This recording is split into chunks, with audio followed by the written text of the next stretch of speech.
Oh, of course, Alexa turns on right. Welcome to the House of Sewing. My name is William, and I have a nosy Alexa. Thank you. Welcome to the House. God grief, Alexa. Thank you. Hey, to anyone who watches this in the future, I absolutely thank you. I am a techno genius as always. It's Saturday. I have a ton of fabric. I have something hilarious to sew. So let's get on with the song. It's Russell Rush on Friday, kicking it ballistics on WRMS. Yo, I got a phone call from my girl. She wants to hostess. I said hotel. Yo, they did. She's trying to get money in. WRMS, Dallas Soul, Saturday, y'all.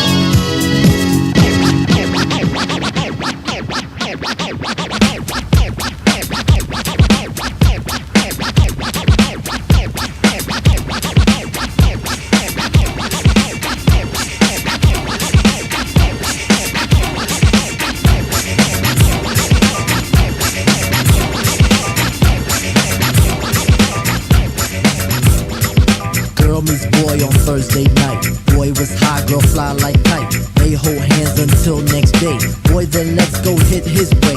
Boy rolls blunt back to his boys. Erection brings bad boy joy. Boy thinks of that big fat back. Big black fat, love big black fat. Girl calls boy to stand him up on Saturday. Saturday is the Saturday, it's the Saturday, it's the Saturday. Saturday is the Saturday, Saturday is the Saturday.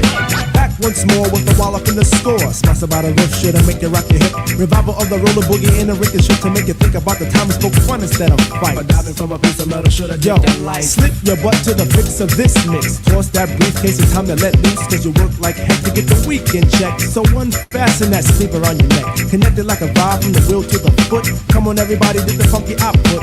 5 days you work, 1 whole day to play. Come on everybody, wear your roller skates today. It's Saturday, Saturday, Saturday, it's Saturday, Saturday, it's Saturday, Saturday, it's Saturday, Now as you pump your fists, I reminisce to a bounce rock skate roll fest to impress. Hey pretty diamond, do you like the way I'm dressed? Cool, keep the faith and be my mate, cause all we need is feet. But promote the hustle cause it keeps me thin. No need to talk, look who just walked in. Is there a threat on stage? Yes, man. So kick the wham on this jam. Oh, Mr. Sprinkler, Mr. Sprinkler. Wet me for one, Mr. Sprinkler. I'm heating high five and a day's no split. With the yawn, I trip to the dawn. Out comes the bodies following the one idea. It's clear, rattle to the roll. Hold back up the track, grab your roller skates, y'all. And let's zip on by. Zippity doo, now let's zip on by. Feet on the weed and we're feeling high. Sun is on thick and the cheese is rolling thick. Come on, it's no time to hide. Season is twist, spinning and winning. No hack and sack, let me in. Spill on the bottom away, but it's okay. Ha, it's a Saturday. Now let's all get baked like Anita. Watch Mr. Lawn, don't look at the Peter. Feel on the farm, I'll feel on the. Hey, watch that. It's a Saturday. Now is the time to act the fool tonight. Forget about your worries and you will be alright. It's Saturday, Saturday, Saturday, it's Saturday, Saturday, it's Saturday, Saturday, it's Saturday. Hello. I hope everyone can hear me. I hope everyone's having a great Saturday. I have finally brought back the desk. I've quite a few things I purchased at the San Fernando Valley swap meet. It's been a crazy Saturday, but I hope everyone's doing well. You know, I just want to say to anyone who has recently subscribed, or anyone who is subscribed, I absolutely thank you. I am the definition of the slayer of fabric, but I'm fun. So I thank anyone who has recently subscribed and anyone who has been subscribed. Yay! So Today, I went to the SWAT meet and I happened to go just a little crazy. Do you know? It's like I've never heard of Tweed. It's like Tweed and I never walked on the same street at the same time. And then I discovered Tweed this summer and have gone crazy for the past 3 months. And I purchased more Tweed. And I went into Joann's, and for a place that's been going out of business for 3 or 4 years now, their prices are insane. Because the same fabric that I purchased at Walmart for $7 a yard, they wanted $22 a yard. It doesn't make sense. But before we get to any of that, I have my glasses on. I can actually see. This program is for entertainment purposes only, and its content is not intended to malign any religion, race, gender, company, individual, or wigs. All opinions expressed by my so-called life and program participants are solely their personal views and do not reflect the views of every single human being on planet Earth. And you know what? If you're having a bad day, if you need an Activia, we have exits on both sides. That's izquierda and derecha. I hope everybody is having a great Saturday. It's just absolute craziness around here as always. It's funny that no matter how much time you have, you never have enough time. So you know what's funny? I'm going to spend this entire stream trying to not spill my coffee. So let's at least remember it and put it over here. Yay! Hello. Great to see you, Donnell. Great to see you. I hope everything is okay. Is okay. I hope everything's well. I'm doing good. Today has been a crazy day of running around. Now that I'm back to being on school hours, because my son's in high school, I'm back to normal hours. I'm up in the morning. I am up early, ready to go. Rara has to use a dinner plate as a tea saucer. Well, it's because I have ginormous cups of coffee, skits. I can't mess around. And I'm actually kind of sad because it was a beer stein, but I only used it for coffee. It cracked. So my giant 40-something coffee mug cracked. But I'm so sorry. Mine both are graduated, so no more super early mornings. You know what it is too is when you're out and about. I was single for a very long time throughout my 20s, so I was used to just hanging out, having a good time. And my son's older, so he just wants to hang out and have a good time. So I enjoy the summer. Kiddo started 7th grade. Oh, good times. How's it going, Greg? Great to see you.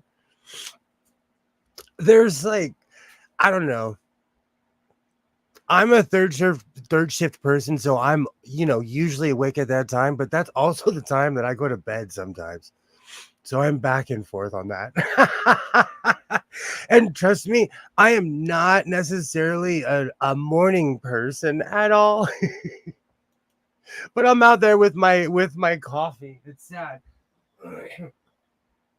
And the day that they won't allow beverages in the swap meet will be the last day that I go in there.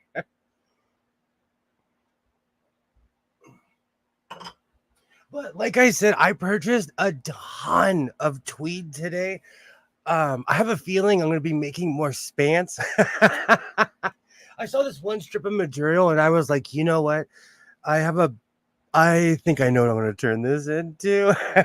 Oh, before I get too ahead of myself, I'm constantly looking up to see what day it is. And, if it's relevant to my channel, but today is National Thrift Shop Day. And as somebody who habitually shops at thrift stores, happy National Thrift Store Day. How many more sewing machines did you get today? I didn't purchase any sewing machines at all. I know that seems crazy. I'm at this stage in my hoarding where if I have something, I'm not necessarily going to repeat it. Says the man who has purchased, like, 30 touch and sews, 15 merits. Dude has to wear a brace. Where's my phone? There it is. Oh, that's, I do this every time. I don't know why I do that. There we go. Has to wear a brace for repeatedly buying sewing machines. I fractured my hand. I completely fractured my hand. And the funny thing is, I always wish it was some like hardcore cowboy and story, but it's just everyday use. Because I am a hardcore sewist. But I can still do this, so I do not consider my hand broken. But let me grab the fabric.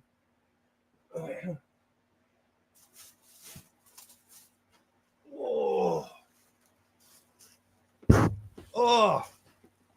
I will say I did take a few trips. Yay! Hello. Great to see you, Mona. Hello. Yay! Hello.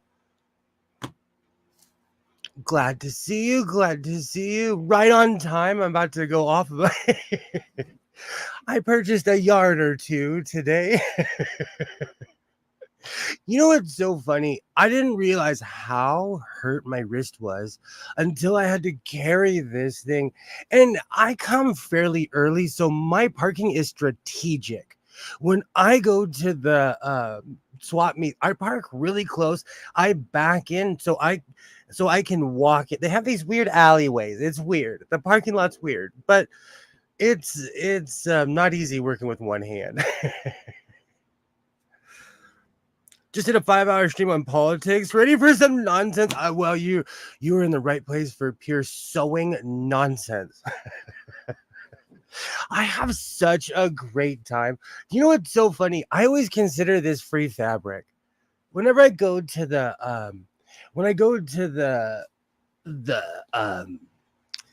I'm so excited. I'm like 10 steps ahead of myself. When I go to the tweed guys, they always give me extra fabric. And I end up incorporating all of this into my sewing. It makes me laugh. Hey, hello, everybody. Hello. I've had way too much coffee because after dinner, I was about to fall asleep. I'm on my early morning schedule now. I'm back to school hours. That's why this morning I was all up in Donnell's chat saying hello because I was proud of myself of being awake that early in the morning.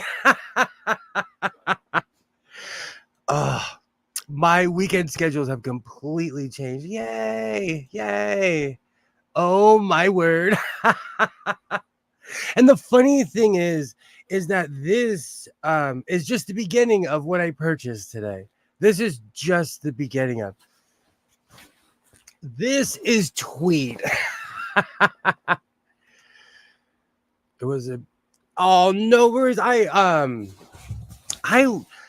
I tried to watch as much sewing and sewing relating content as possible because I learned things. I learned things from everybody. So I've actually been watching a few of your old streams and stuff because while I'm sewing, I love watching people who talk. Oh man, I'm behind. I am behind on my own stream. Yay.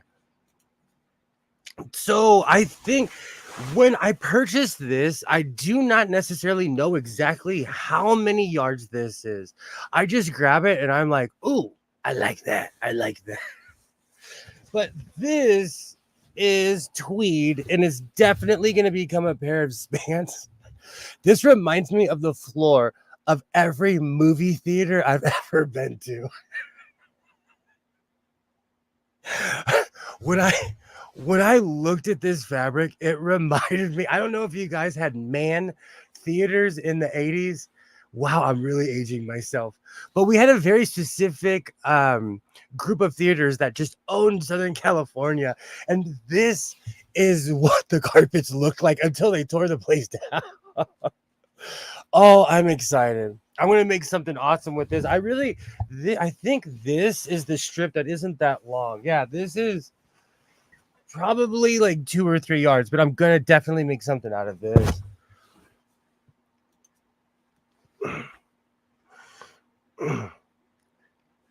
Hold on, let me. Oh, great. I just got a third shift job, training as first shift. I have 1 day to flip my sleep schedule. Gonna be a long weekend. I don't know why. YouTube inverted that. I thought YouTube blocked that. It's not easy. It's like honestly, every time I have to switch my sleep schedule, it's not fun. And I'm not even saying this to be funny. Daylight savings and I are not friends. We are not. Whenever the time shifts, because I get used to doing things, I get in routines and I'm okay with it. But when things change, I'm like lagging behind for 2 weeks, and I'm not kidding you. I just washed a bunch of vintage linens from an auction. I'm gonna make lots of stuff. I love finding stuff like that. It looks like a spider web. I have all my grandmother's old linens, and okay. So I have a question. I've asked this before. What is a doily? Because the second Mona said, it looked like a spider web. My grandma had all of these things that look like spider webs, but she put them all over her house. My mom said they were doilies, but to me, they look like spider webs. It's a 3-day work week. I love some sleep for that. I'll lose some sleep for that. Absolutely.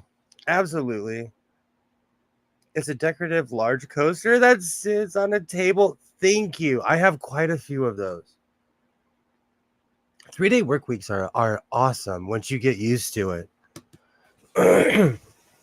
So this is definitely giving me a movie theater. Okay.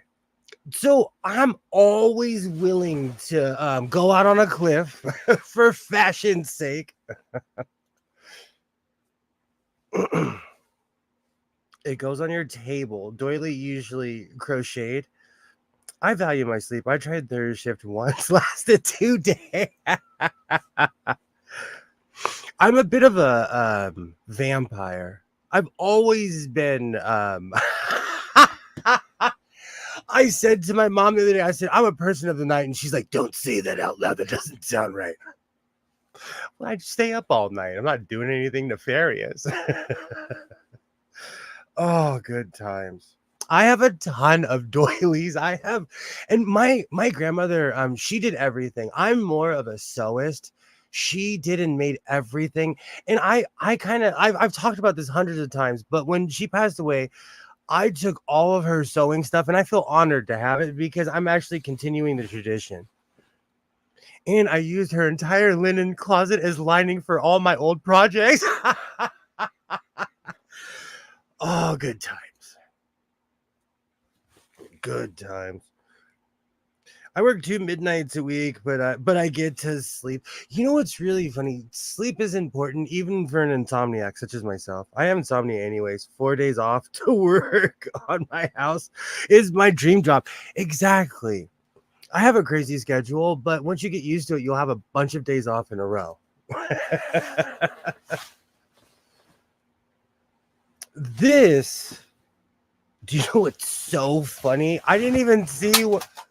Oh, that was the mouse. I'm like, something fell. That was the mouse. But this, I don't even know what you would call this goldenrod. It's gold color, and I guess black or beige, or I'm sorry, so sorry, brown. It's a darker color, but I really like the way it looks. And from far away, it just looks yellow. I have a ton of this. I think I'm gonna make like a Dick Tracy coat with this or something in that realm. What embroidered white cloth will be a skirt or beach cover up? Oh, that's awesome. That's awesome. If you go to work the day is lost. You leave around dawn and get home after dark. Wasting 5 days a week is silly to me. Looks like a baby leopard. Okay. Okay, William, can you explain what tweed is to me? Okay. So from my understanding, it's a woven material.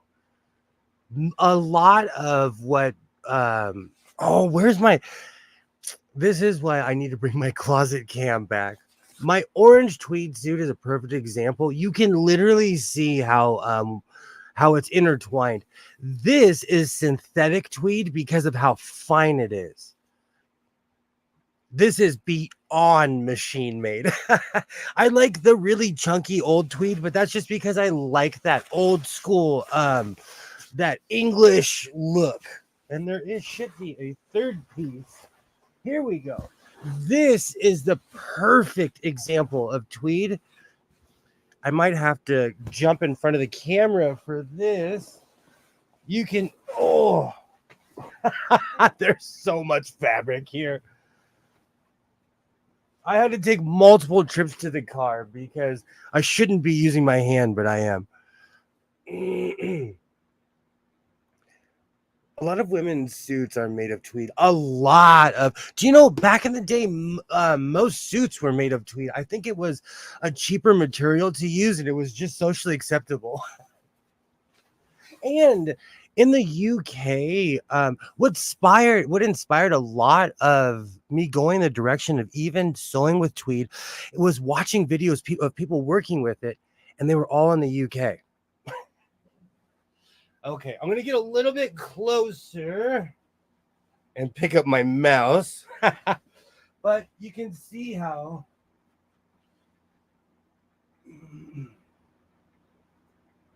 it's almost braided.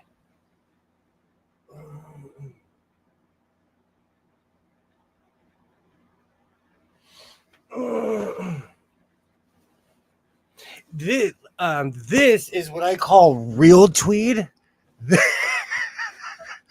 This looks like a Barbara Bush suit from the 90s. If you can see the pattern of this is blue, green, royal blue, a dark green, a neon green, and a bunch of other colors. Tweed reminds me of certain eras.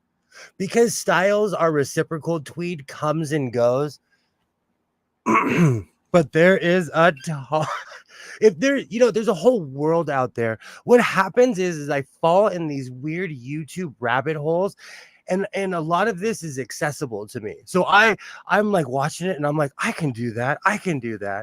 And when I made my tweed suit, it sent me in a different direction, because when I started sewing, I started my channel just on battle vests and recycling clothes. When I made my tweed suit, it really showed me that I could actually make something. So tweed has definitely sent me in a positive direction. So I love my Barbara Bush. Let me grab my Barbara Bush suit. I should finish that sentence. This definitely looks like the original Barbara Bush suit. And the funny thing is, the tweed guys love me, and I love it when I walk up and one of the vendors tells another, they're like, he speaks Spanish. Really, what it is that's like, watch what you say around this guy. They got me. They've got me clocked, and it made me laugh because I turned the corner today and they were all smiling. And he told the other guy he speaks Spanish. That means they were in a debate.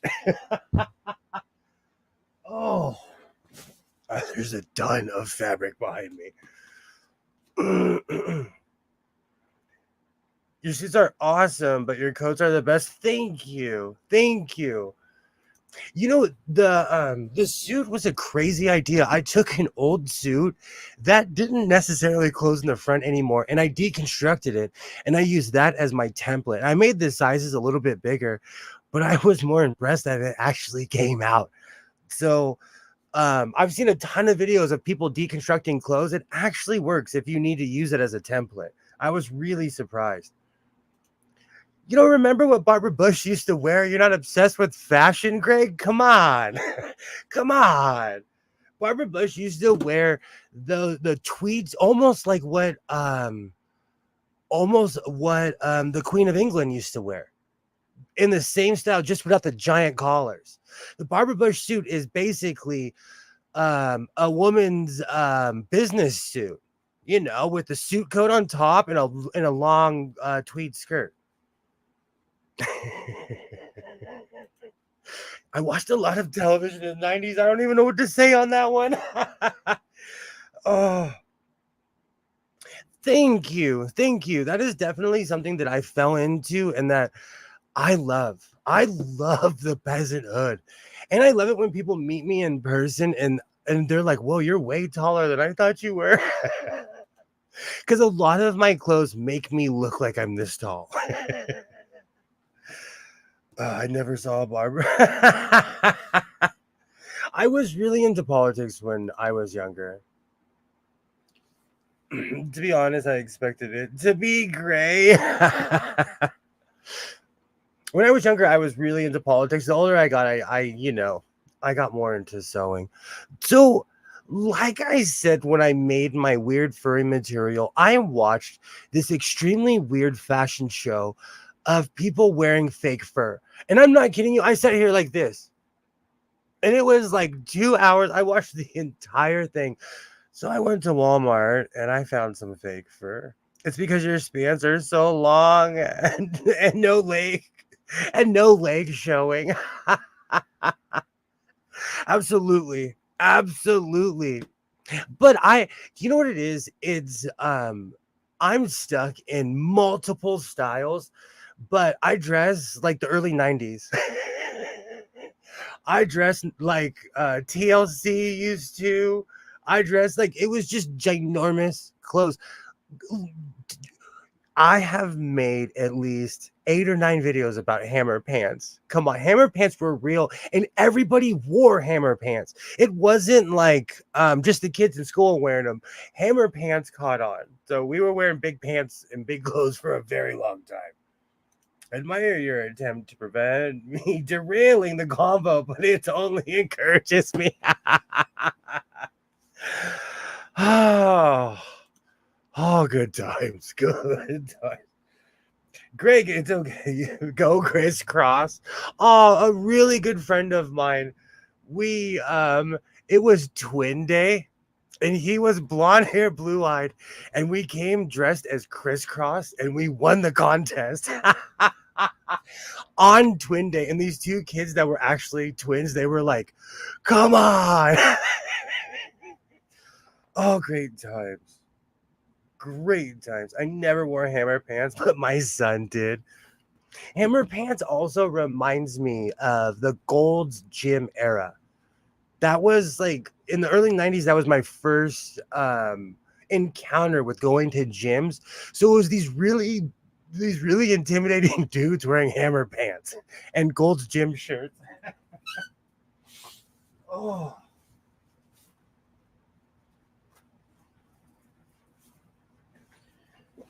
All right. So I bought more furry material. You know, I think I'm going to make a hood with this. I bought 5 yards of this, but the second I constructed it in my mind, it just turned into a bathrobe. So I don't know what I'm going to make with this. I might go full Emperor's bathrobe. This material feels amazing. This stuff still sheds, but it's not as furry as the other stuff that is just fuzz. It's fuzzy, furry. It gets everywhere. You end up breathing it. So we'll find out what happens. This is black. But I'm going back and forth if I want the emperor's robe, but it just screams bathrobe to me. Is Crisscross a band? They were a rap group that was instantly famous for a week. They wore their clothes backwards. Crisscross, it's actually kind of a sad story. They got famous, then they grew up. I don't know why I go to Joann's. I have no idea why I go to Joann's. I'm going to tell you, I live in a really snooty area. And at first I thought it was me and I was really offended. But then I started looking up the reviews. My Joann's has the worst reviews in LA. I wondered why it's always so empty in there because they have such amazing prices. Money, you never heard of Crisscross? I could tell you their whole career. They actually had a hit when they were like teenagers, adultish, but it just didn't end well. But before they grew up, they made you jump. I loved that song. I loved that era though. I'm biased because just like most people,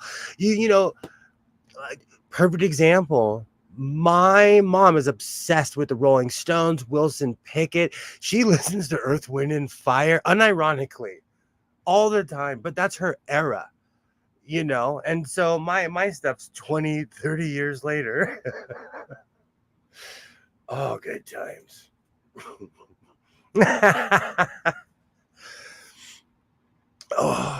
So I went to Joann's. And like I said, I live in a really oh man, I need to stop putting pressure on my hand. I live in a really snotty area. So I laughed when I looked online and it said that these people are the absolute worst.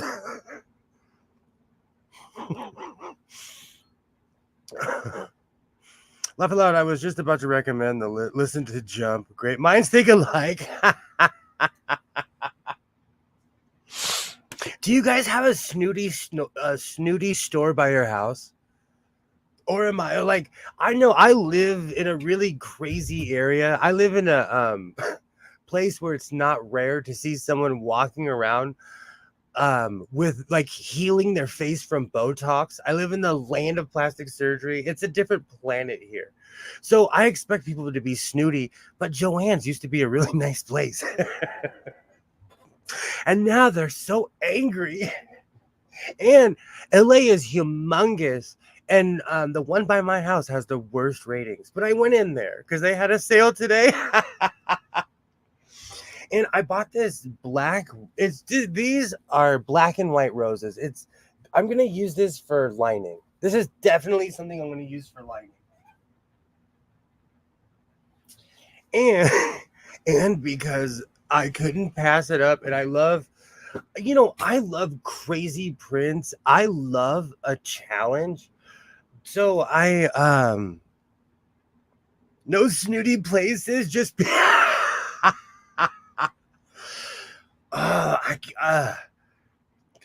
it makes me angry because it gives my town a bad reputation because there's a lot of hardworking people around here. And most people, if you go into most places, people are really nice in my town. But that place is so I have no idea. They walk around like, and this lady, when they ask you, can I help you? You almost want to tell them like, yes, actually, I need your help. It's bad. It's bad where I live. I've just been to Whole Foods in Streetsville, Chicago. It doesn't get much snootier. Yay. Hello, Nightmare Baby. Great to see you. Great to see you. Coming at you from my new apartment. Yay.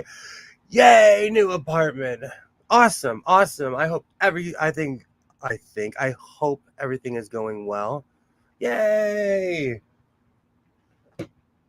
You're right in time for my crazy decision. I bought this weird zebra print. I have no idea why I bought this zebra. This is a realistic zebra. And there's about 2.5 yards.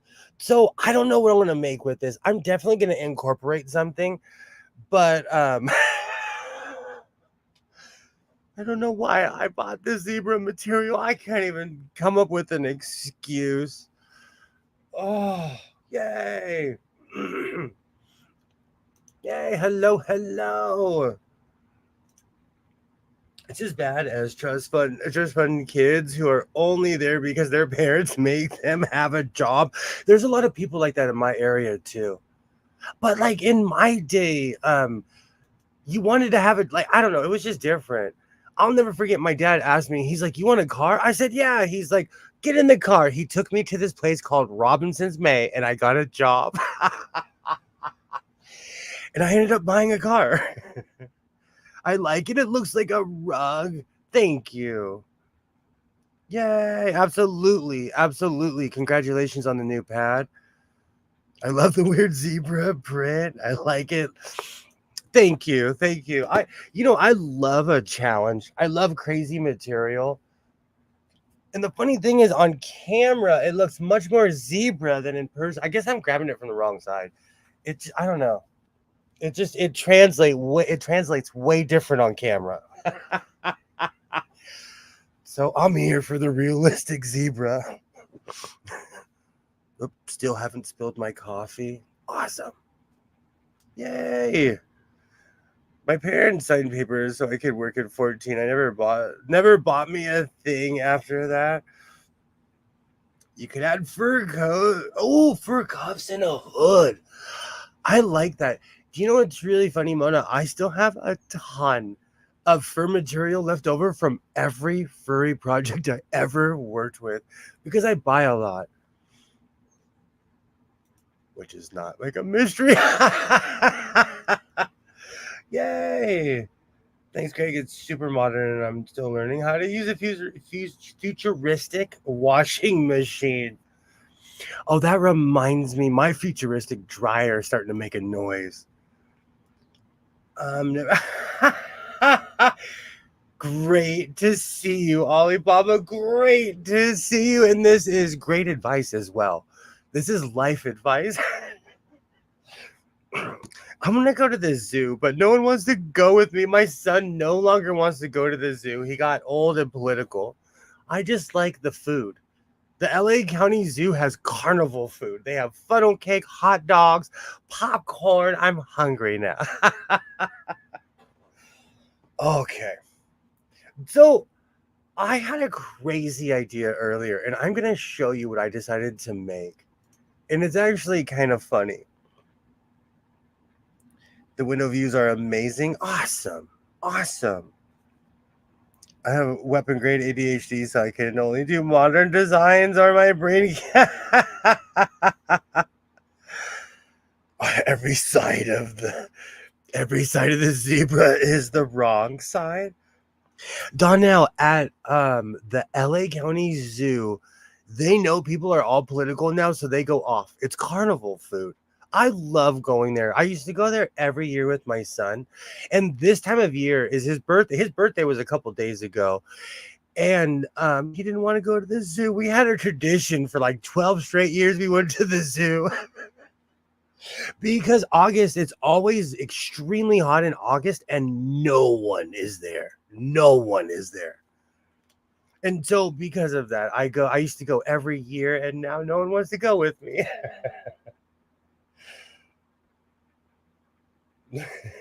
My so's room would be a nosebleed. I am obsessed with popcorn, by the way, Donnell. Obsessed.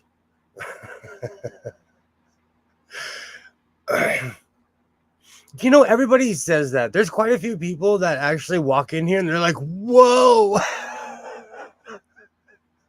I know somebody who's actually going through a minimalist phase right now. And we haven't seen each other in like a year.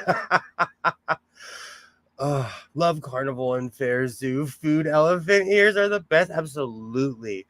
See, you know what I'm talking about. Yay. Hello, everybody. Hello. You know what's funny? I might go to the zoo by myself. In old school Three's Company, when they had Don Knotts in it, their opening is at the LA Zoo. And I talk about this all the time. The LA Zoo has not changed since the 70s as far as the layout. So when you go to the LA Zoo, it's a weird time capsule. It's a weird. I love going there. And if anyone wants to go to the zoo with me and you live in the LA area, oh, oh, it doesn't look like a rug. I can do for some elephant ears. I need white walls with no decorations, or my brain can't relax. You know what's really funny? I painted. I have red walls in my house. I'm one of those anti Art Deco people. Minimalist phases. I've had a few. Make you appreciate the futuristic washing machine. What's wrong with people going to the zoo by themselves? That is true. Do you know what's really funny? When I lived in Portland, Oregon, it taught me. I had friends. I did things, but I like to do artsy fartsy stuff, and not everybody likes to do that. I would go to all kinds of things by myself. And I kind of miss that. Oh man, I have a ton of fabric here. Oh. Do you know what's funny? I forgot. I still have more fabric.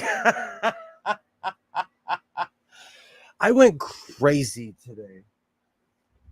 Like I said, when I buy fabric, I buy at least 100 yards by the time I get home. I never went through a minimalist phase except for when I was young and had no see. Do you know what's really funny? When I was in my 20s, I had this rule where I wouldn't have anything in my house that wouldn't fit in my car. I would need a few 18-wheelers. That reminds me, I need to go to my storage unit. Out of shame, I haven't gone to my storage unit in over like a year and a half, because when I open the door, things start falling out. And that overwhelming feeling of, oh, what did I do to myself comes right back. Oh. Going places by yourself can be fun. You don't have to cater to others' likes. Do you know what's so funny? I do everything by myself, so I don't even know why I'm like acting like I go to vacation by myself. I had such a good time, but I'm also a talker, so I meet people. I had a great time. I had absolutely a great time. So I still do everything by myself, I guess. I purchased this from one of my favorite vendors at the San Fernando Valley swap meet.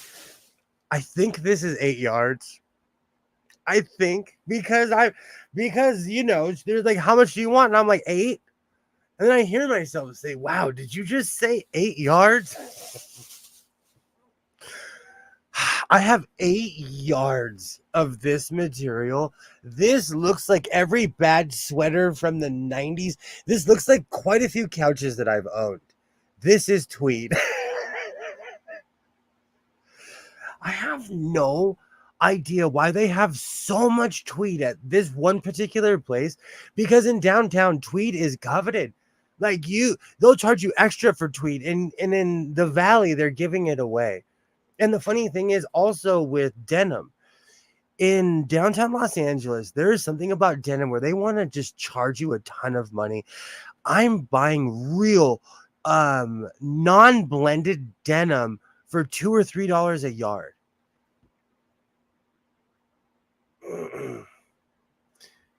So I don't know.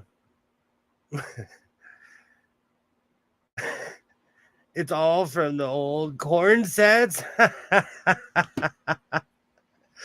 I absolutely love this material. I have a ton of it. It's like falling over and crushing things as it's.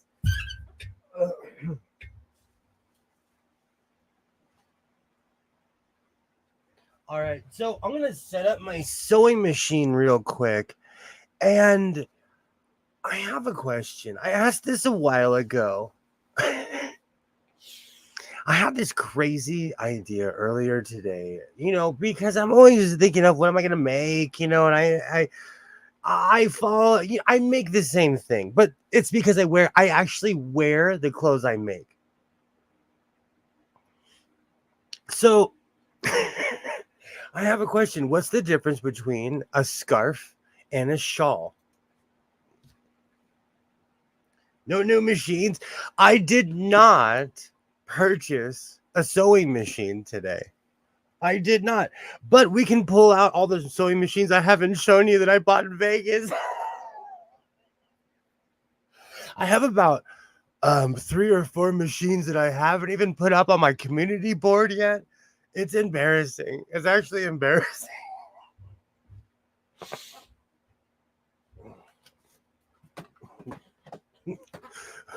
Just this is a white sewing machine from Cincinnati, Ohio. It's telling me right here on the plate. I purchased this in Las Vegas and haven't gotten around to it yet. Oh, this thing is heavy though.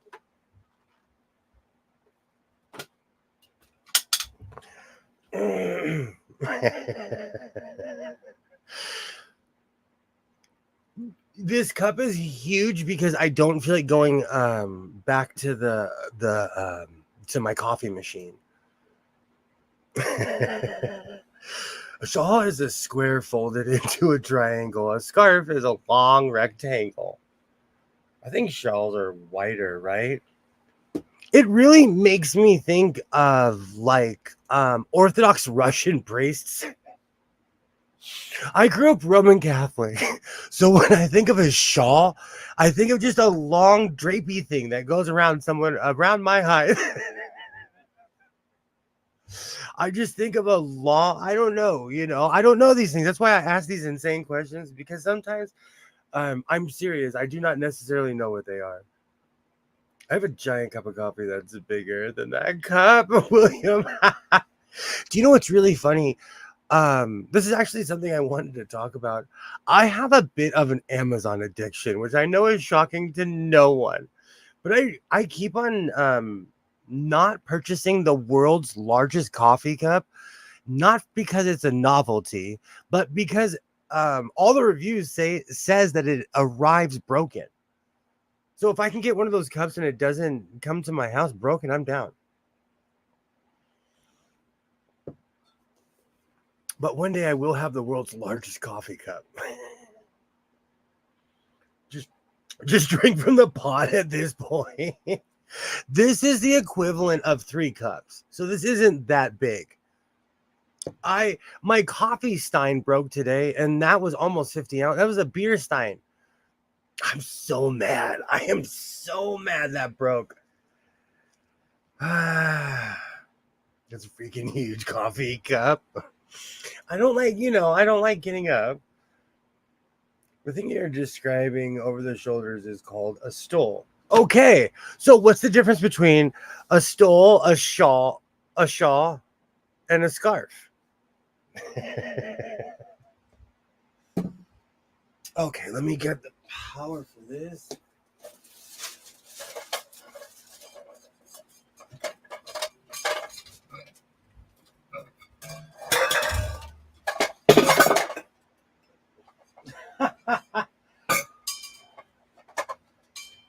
Oh, that is just one thermos has fallen over the other. Perfect. Oh,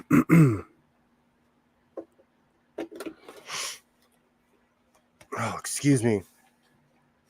The thing you're describing, okay, read that. I got it at Fred Meyer's, and it says blessed. It's an inside joke I have with my Buddhist friend. Amazon is addictive. It is. A stole can have a clip like a fox stole. Thank you, Alibaba. Thank you for deepening the mystery here in the House of Zoe. A stole can have a clip like a fox stole. Yeah, the cup is so huge that I have to use 2 hands. You know what's really funny? I had all my grandmother's like minks and furs. It's real. You have to refrigerate those things. You have to it's a lot of maintenance. I got rid of every single one of them. A scarf is wrapped around the neck. A stole is draped over the shoulders and lays flat, like graduation outfits. A shawl is decorative, square folded into a triangle. Ollie is always so absolutely, absolutely. Alibaba is informative. And the sash is a leader of the Republic of Iran when it existed.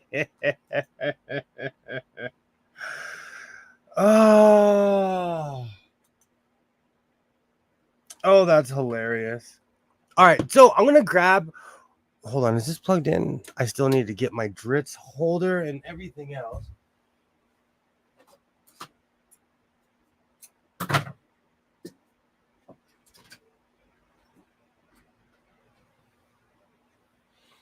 All right, let me make sure that I. Do you know what's funny? I don't even know what color is in the bobbin, but we're gonna go red with this. I'm on this whole red and blue thing.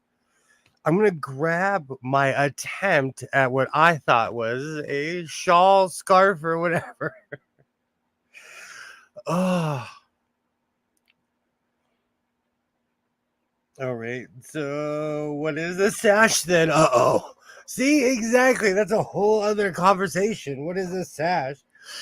Oh, my mom gave me a main coat to male leg warmers and a vest. It just keeps falling apart. Exactly. You know what's so funny? People fought over all kinds of stuff of my grandmother's stuff. I asked all my older cousins, I was like, do you want any of these minks? And they were all like, no. And after housing them, I now know why. Thank you. A sash sits diagonally across one shoulder and is ceremonial. Like Worf in Star Trek? Actually, let's see if I need to wind the bobbin. Not necessarily. Worf wore his Klingon sash with his Sons of Moog emblem on it.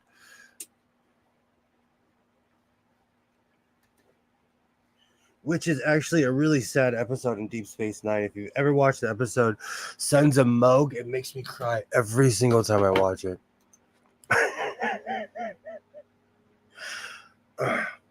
Think of Girl Scout uniforms for a sash. I was a Boy Scout. Yes, like Worf. Exactly.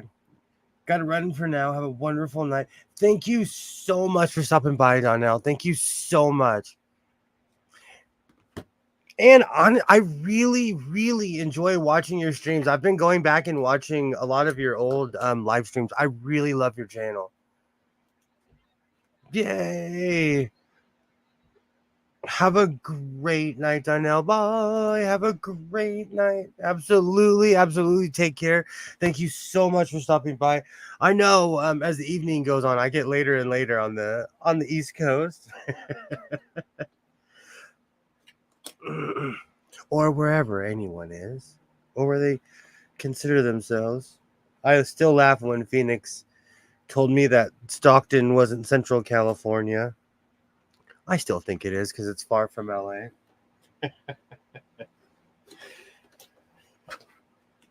Perfect.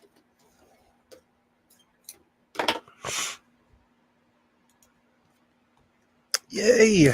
All right. So now that I have that ready to go, I'm going to go grab my, I don't even know what to call it. Extremely long experimental thing.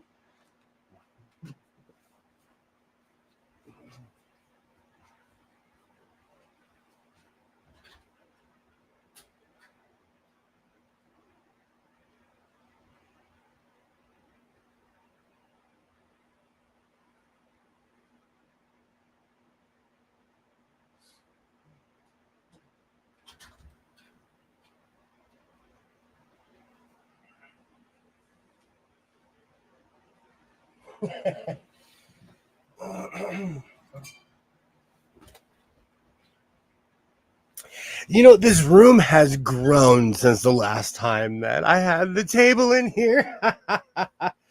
This room has grown.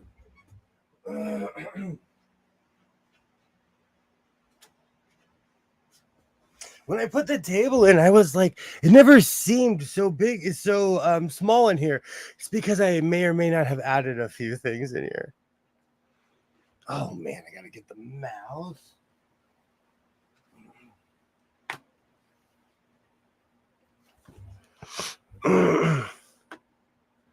Phoenix had trouble with her stream today.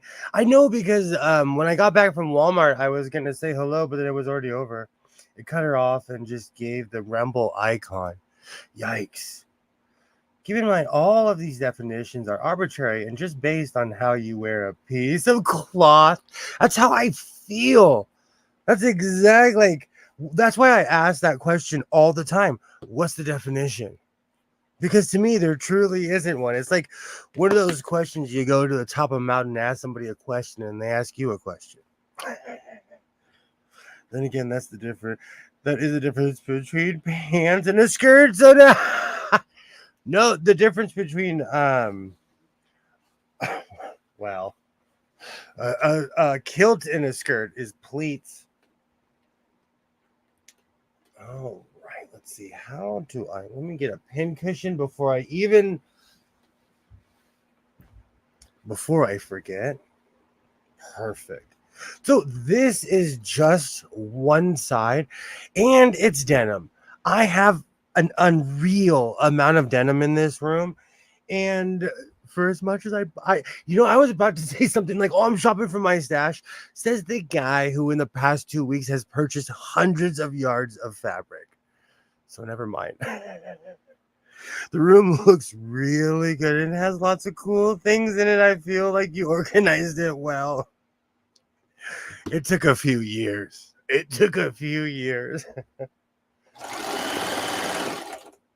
Oh, that's perfect.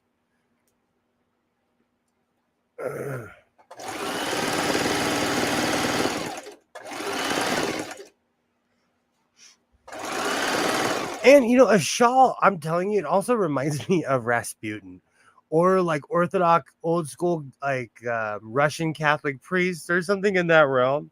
I spent all day talking about politics. I'm overthinking everything right now.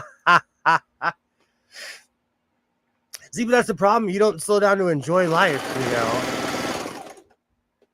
That's why I try to enjoy life instead of talking about it. But I do talk about it. This sewing machine really rattles this table. It's so funny with my other microphone, my Shure, when I'm recording on my camera, it lets out a weird buzz.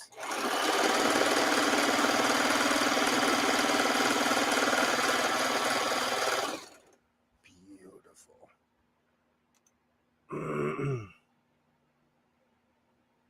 The other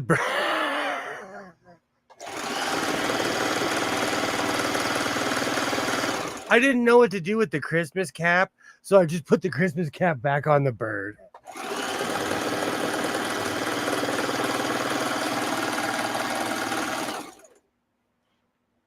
That was hilarious because everybody was wondering why I was making this giant Christmas hat.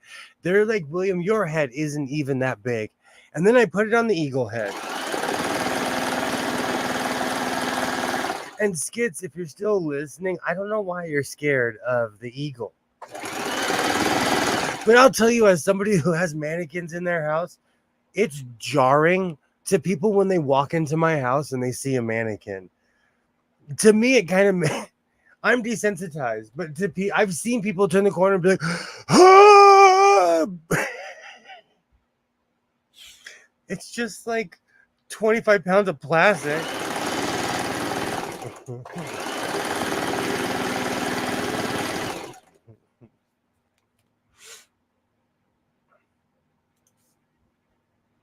Yes, kids, I love the eagle. The priest thing you're thinking about is a stole. For a shawl, picture an old white lady outside smoking cigarettes from one of those extensions. The shawl is what's on her shoulders. Okay. So I'm gonna make a stole.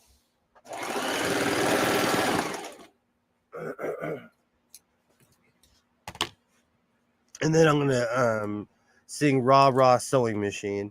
Do you know I was thinking about going off on this, like adding letters to it. I might go off on this like I did my cape. So we'll see next week what it looks like. It's all because of Google. I get lost in these rabbit holes because I'm not looking for anything except for fashion. And if I like what somebody is wearing, I will copy it. And I'm not even saying that in the like head bobbing thready kind of ways. I like replicating things. So we'll see how this comes out. We'll see how this turns out. Yay! Perfect. Thank you, Greg Bryant. I am making a stole. Now I have Rasputin just blasting in my head. What year was that? Was that 2023? 2023 was the year of Rasputin. Oh, man, I really... Okay. Perfect.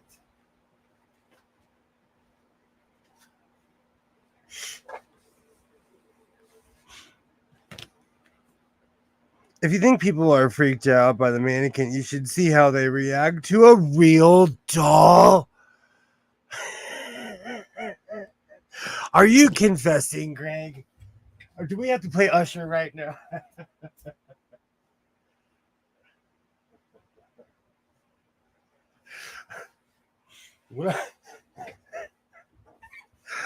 Oh, there's so many things that I could say about that. But you know what? Honestly, I'm not here to judge people at all. Actually, Terry Gilliam of Monty Python, as an old lady, always wore a shawl and a stole. I think it him that confuses the subject. All his fault. Absolutely, it does confuse the subject. It does. Those real dolls are freaky. If I had a real doll, I would mess with people so bad. We always have people trying to get away with going in the carpool lane by themselves. And that fell. I'm going to need that. This table really jumped, and I have to remember that.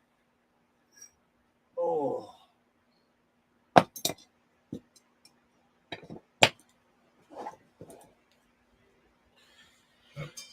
Okay, so let's try this again.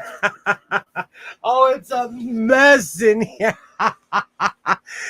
Oh man, I have added so much stuff in this room since the last time I sat here. Dewey is now laughing real people as mannequins in the windows. It is so bad here. People will use anything. And the CHP will shame you. So just warning, if when you do have your real doll, the CHP will take your picture. There was one guy who was embarrassed. But they have the right to completely shame you.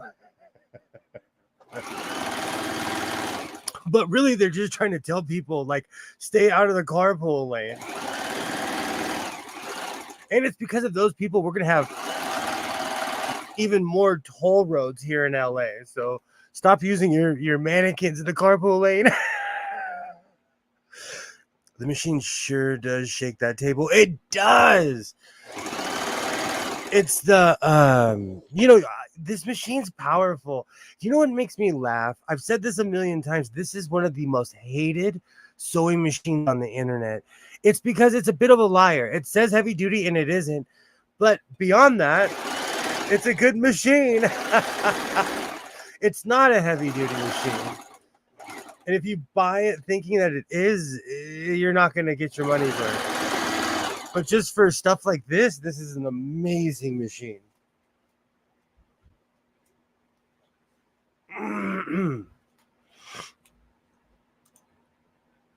when I finish my garbage, I'm making a metal box with it in case of emergency break glass and putting a ah.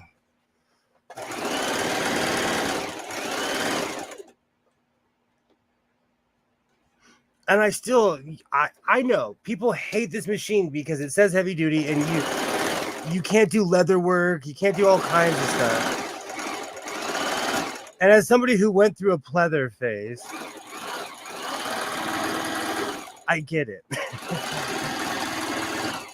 That reminds me, I'm going to make a short tonight with those pleather pants that I made. They were the worst pair of pants that I've ever made. It was a sewing failure, but I'm going to put them out tonight. I completely forgot about that.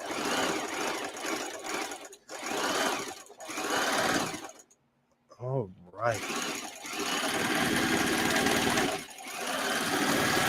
Perfect.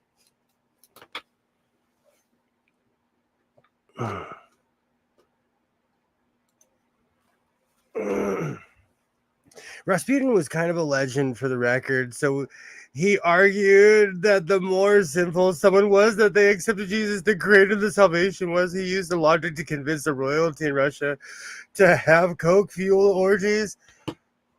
Even in the song, it always makes me laugh. I seriously have listened to that song hundreds and hundreds of times, and that in the point in the song where they says he drank poison and said he'll be fine, that really happened. Like Rasputin was crazy. Oh, absolutely crazy. You know what? I'm seriously gonna put like a GS on here or something. I'm not a big person about the year. I don't like putting years on things because it ages it. It's weird. I know that sounds weird. I used to wear a lot of clothing that said the actual town where I was from, and I've kind of outgrown that, and I've kind of outgrown putting the year on everything as well. Absolutely. He was a mad lad. He was. Oh, he was. The GS store. It's because I was looking at all those old school pictures. I fell down this crazy Google rabbit hole. Oh, and the funny thing is that this is one side. No, I'm not even going to try to be crazy and stand on this table. This is an IKEA version of a sewing table. And I'll say I didn't trust the mechanism underneath, so I completely unscrewed everything and I just sew on top of the table. This is not practical for a sewing machine because I'm barely moving it with my hand and everything is shaking. All right. So I made one just a little bit bigger than the other, and we're going to find out which side is which. Perfect. Perfect.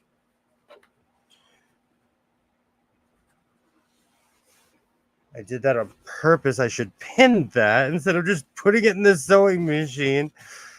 I swear I know what I'm doing. Perfect.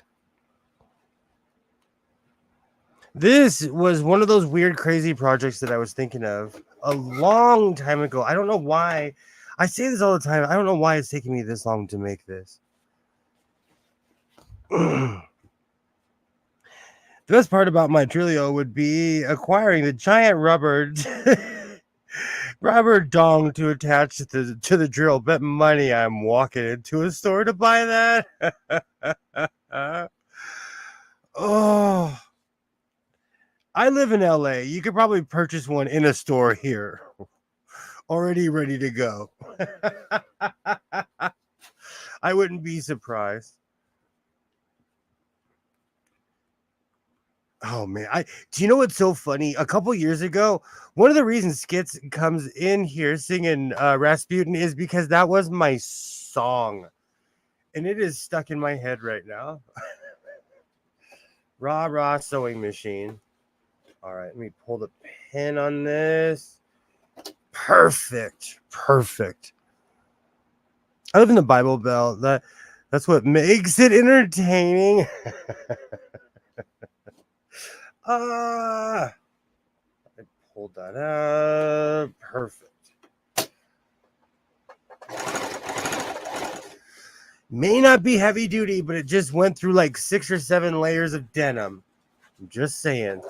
This machine gets a bad rap. And it's going to explode on me right now. Keep in mind, today at Joann's is a perfect example. I saw this machine in the box, brand new, still selling for $200. I purchased this at a Goodwill for like $30.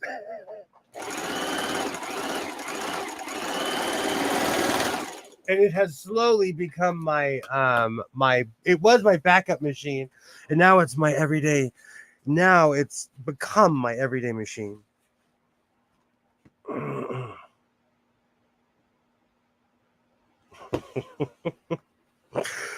Oh, where I live, they'd ask you what color you want. If you want your name on it. All right, let me secure this. I'm constantly talking about reinforcing your seams, so I might as well take my own advice.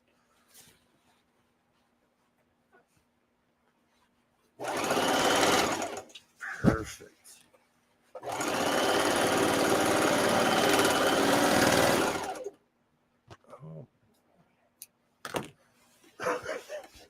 Let me just rip this through here. Perfect. Oh, this thing is long. I switched my camera angle. Let me see if I could. I know I can't do this without my glasses. Perfect. There we go. Rah sewing machine. This thing is huge. You probably won't be able to see it in its entirety because I have the table here, but oh, perfect. Perfect. This will drag on the floor. Oh man, I didn't even think about putting letters on it. You're an inspiration. I'm going to put all kinds of crazy stuff on here. I might even put raw sewing machines. This needs pockets. This definitely needs pockets. You know what? I'm gonna measure it out. Hold on. I might move the table in a minute. But this is a perfect idea. Start citing random Latin stuff. Okay, I know I claim to be 175 years old. I know I claim to be a time traveler, but I grew up in the era where they just started speaking English and not Latin. So the older generation, people 5-6 years older than me, they actually know Latin phrases. My generation, we didn't grow up in that generation of people speaking Latin. Oh, that is so funny. All right, I'm gonna clean up a little bit because we're gonna do justice by this. I might add pockets. We're gonna move this. Oh, I want to be like David Letterman, but the table gets in the way. Pardon me, sir. Would you possibly have? Hold on, let me. Pardon me, sir. Would it be possible to have the phrase "kidney tickler" printed across the side? Hey, man, whatever floats your boat. No judgment whatsoever. Are you kidding me? I can't even say it on YouTube, but there is somebody in LA County that actually has the car from Kill Bill and drives it around.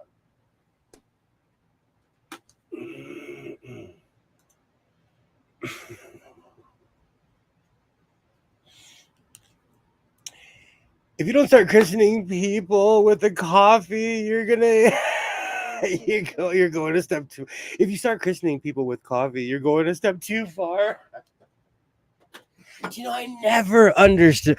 I understood there's pomp and circumstance, but I never understood that. But yes, if I start christening people, I have gone too far.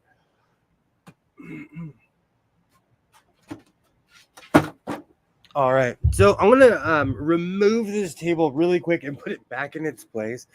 Do you know what's so sad? I have my living room. It's a fairly large room. I have 2 sewing tables hidden in the corner. As he bangs everything.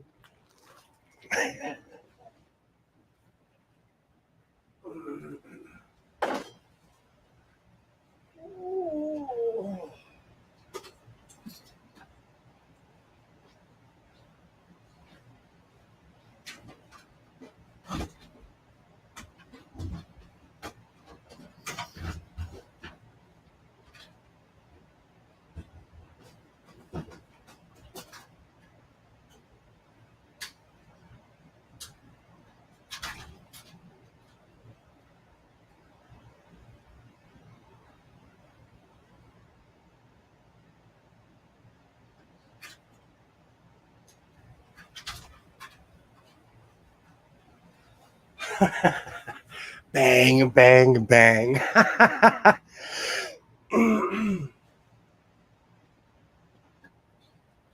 I crashed that thing out of this room. You know what? I think this is long enough for pants. I'm in this weird, funky tweed pants era. I'm going to be folding fabric all night tonight.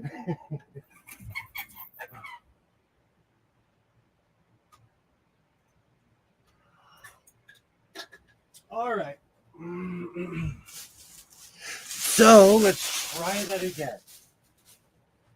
Rah sewing machine, take 2. Oh man, there's something stabbing me in my shirt. Perfect. This goes like beyond the floor. I made it extra long to be dramatic. Like I said, I do not know the difference between a stole, a scarf, any of it. I have no idea. I thank Greg Bryant for letting me know that this is an actual stole. I'm going to put all kinds of crazy stuff on this. But once I get this even enough, if I can find my scraps, I might add pockets to this. I really like the idea. I'm going to add all kinds of crazy iconography on this. What? He could preach the Bible like a preacher. I bet Rasputin didn't have pockets in his. This thing is huge. This is Dr. Hugh huge. Dr. Hugh? I don't know Dr. Hugh. Dr. Who? And I thank you for adding another layer to my Drildo Pot project. You're welcome. You're welcome. I'm here to please. I am here to please. Could you imagine if I want? The funny thing is, I'm going to incorporate this into a goofy scarf. Denim, where I live, denim anything is extremely popular right now. I was even explaining my peasant hoods to the lady at Joann's, and she said in her crochet group right now, those giant hoods are really in.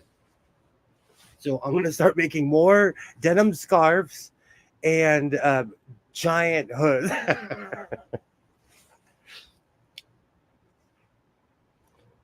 Don't wear that on a motorcycle with a chain. No. Do you know what's so sad? I had to buy a new motorcycle jacket. I'm not going to shame myself, But I put on one of my old jackets and it didn't fit anymore. And my son was like, I'll take that. But I don't fit in one of my old coats. No, motorcycle's classic. It's just leather. Ooh.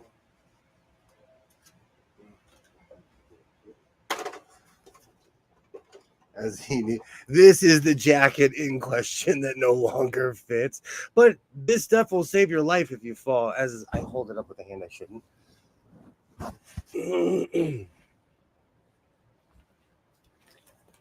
But I'm going to keep this thing forever.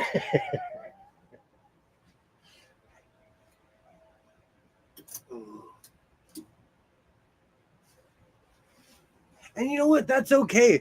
I've had the same jacket for seriously, I don't know, 15, 16 years. So it's time for a new one.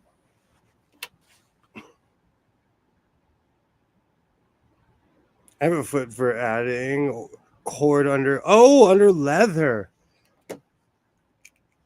I think I probably do too. One of these days I will have another attachment stream. Phoenix had one. I think I need to have one.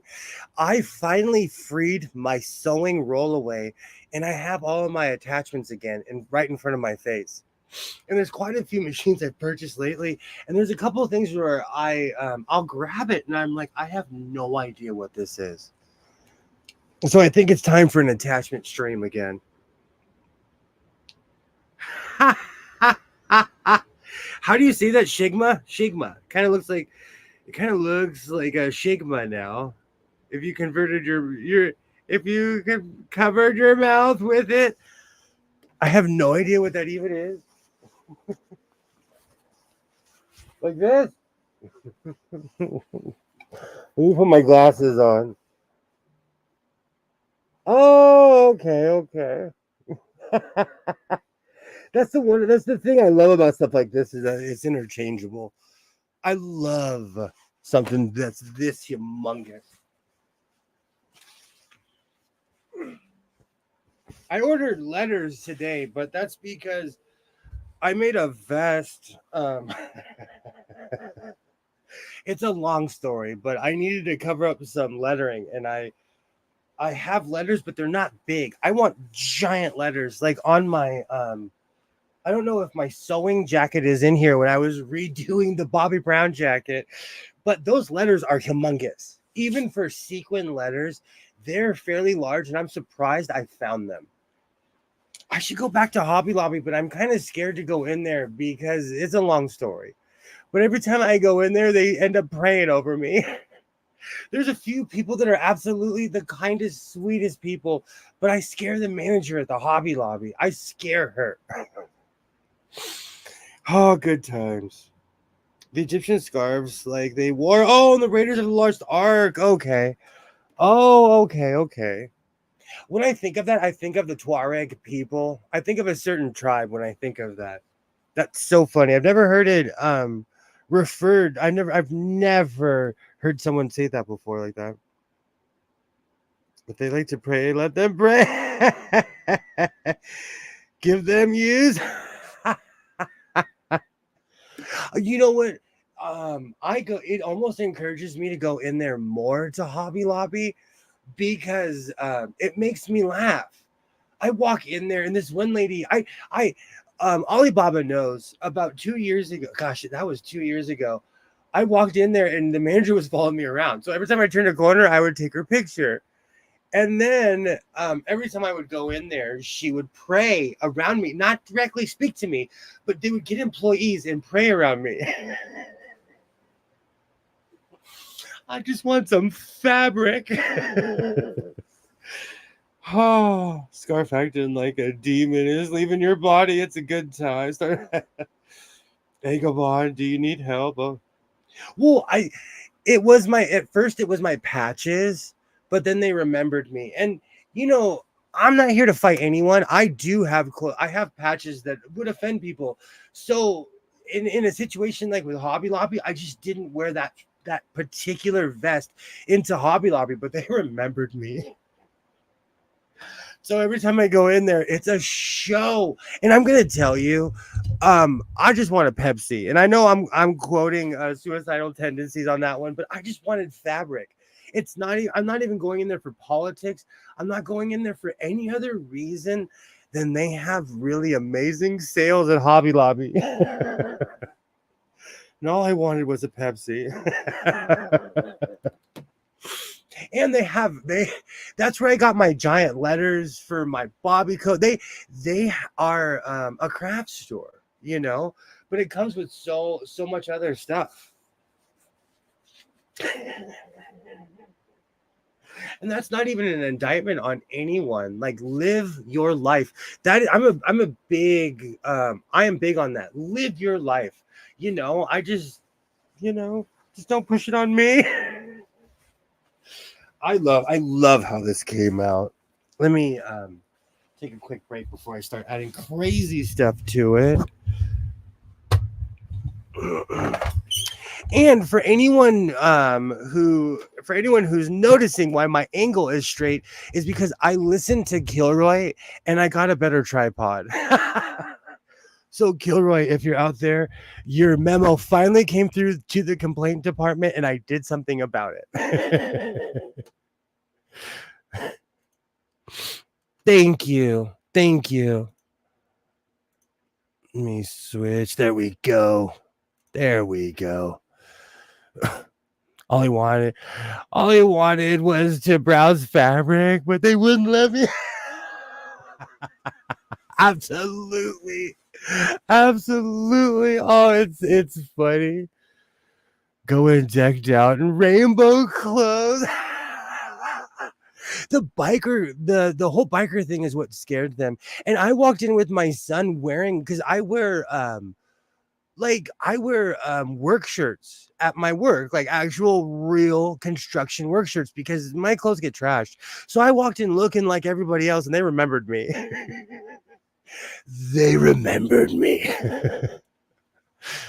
They just keep asking, what do you need? Why so angry? Do you need help? And all I wanted is to browse the fabric. They are angry though. You know what though? Like, I'm gonna tell you, a lot of the time, one of my cats got into a damn cat fight, so I had to investigate. He chased another cat up a tree, had to get him down. I'm thinking the other cat is also one of mine. So that's where I was. Kilroy, welcome. You are appreciated. And like I said, I took your advice and finally put my other camera on a decent tripod. So we no longer have the Batman angle where we're sideways. Great to see you, Kilroy. Cats are drama. Ugh. Oh, and today is Black Cat Appreciation Day. Kind of made me want to cry because my cat isn't around anymore. Everything scares them. You don't need to know Egyptian. Just kind of fake it. No, freak them out. They don't know what demons are. That's serious, though. That's real. No, that's real. And the funny thing is, I didn't say a word. It was my presence that made them scared the first time, and it continued because I love a sale. And Hobby Lobby puts their entire store on sale every other week. You can, like, honestly, you can't compete with that. They put their entire store on sale. It's insane. Yay! Hello. Get to see my saggy mic stand. Look at that thing. Look at it slowly just droop. This is why this mic stand and I do not get along. Oh, good times. Okay. Cats are aliens. Man, I hope not, because they're going to tell all of our secrets. If cats are aliens, they're going to be like, and then. We better hope cats, because they sit around and listen. Hello. That was going from a Batman angle to a drunk cameraman angle. Yay! Jesus saves on fabric. One of my favorite bumper stickers, Jesus saves at City Bank. You would never see something like that around here. You would never see something like that where I live. Look at it slowly droop. It is a different conversation. I was waiting for that one, Craig. I was waiting for that one. Do you know what's funny? I have a ton of mic stands, and I can't remember which one is the crummy one until I use it. Because I rotate them so frequently, I forget which one is the the droopy microphone. That's why I like the old school doo-wop stand-up microphone. It adjusts up and down. It's not fancy. I love that mic stand. That thing is probably my age, and I still use it.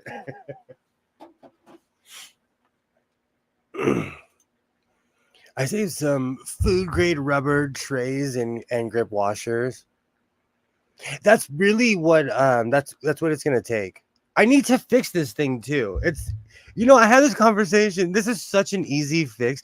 If this was if I was at my job, this would take me 3 seconds. It's funny how at my house I'm like, man, I'll get to it someday. I will get to it someday. He was a pretty good boy on the Rashawn show today, so he has to get all his dick jokes on your show. We can actually see you with this stand, though. The old stand takes up what I know, but I like that. I like when the microphone's like.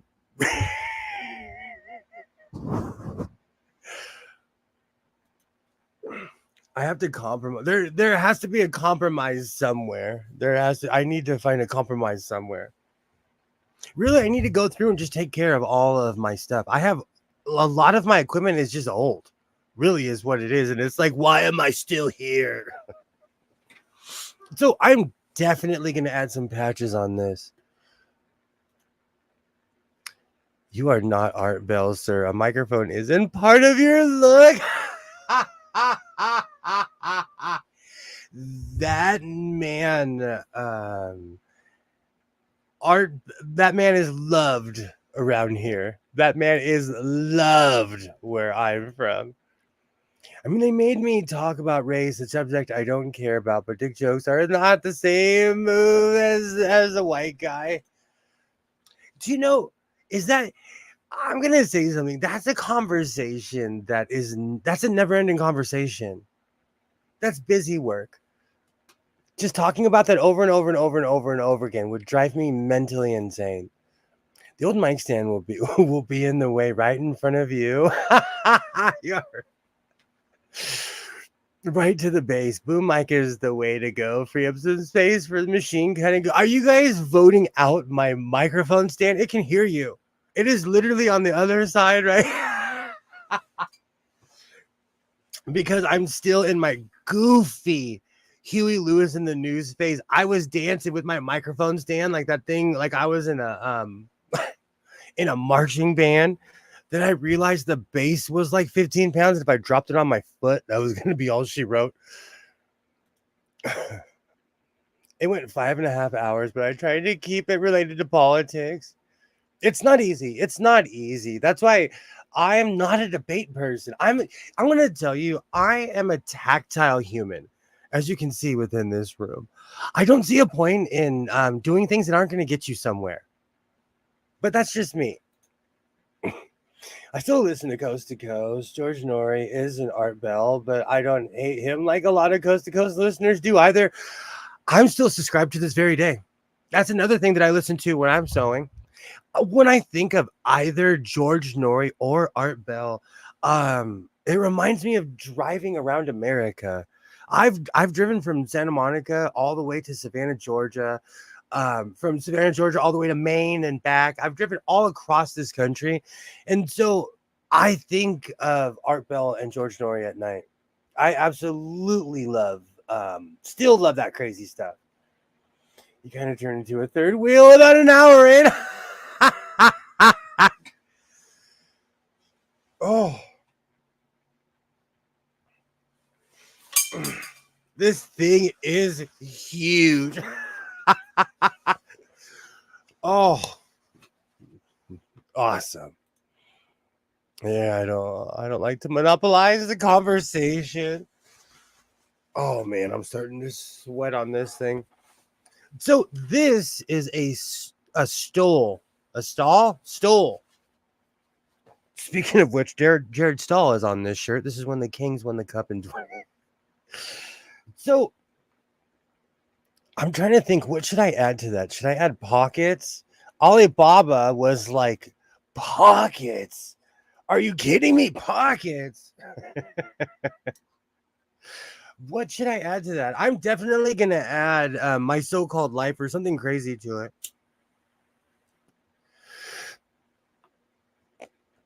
But I don't know. I have no idea what else I should add to that. I was thinking about making spans with my new material. We're going to have to take a look at that. But I think it's almost the same color as my other ones. Those Michigan Wolverine colors. Wow. No, that does look like the wall to every movie theater I've ever been to.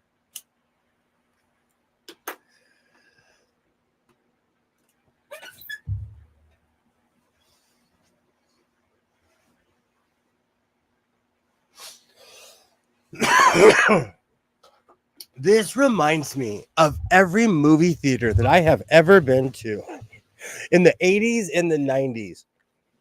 I was going to make a pair of pants out of this, but this screams this screams coat. This reminds me of the old school man theaters. Like I said, I don't know if you guys had those in your area, but this is hilarious.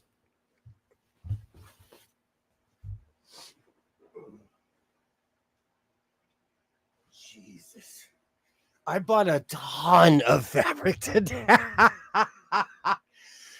I bought so much fabric today that I'm going to have to start a third fabric pile.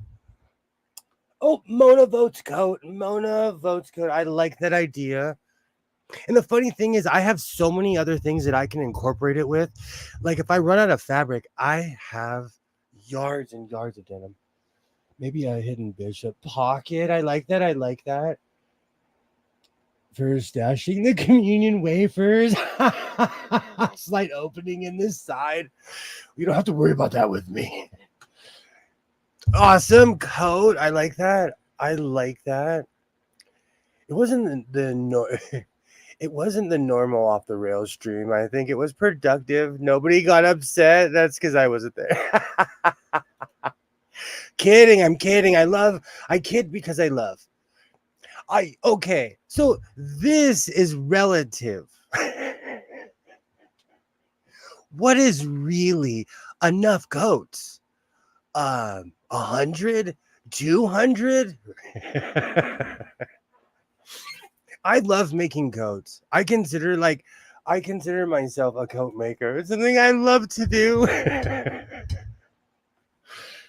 Reminds me of the first Slayer album cover. Yes, put a goat's head in the middle of the circle one and use that as a patch for prayer offering. Genomi's fabrics.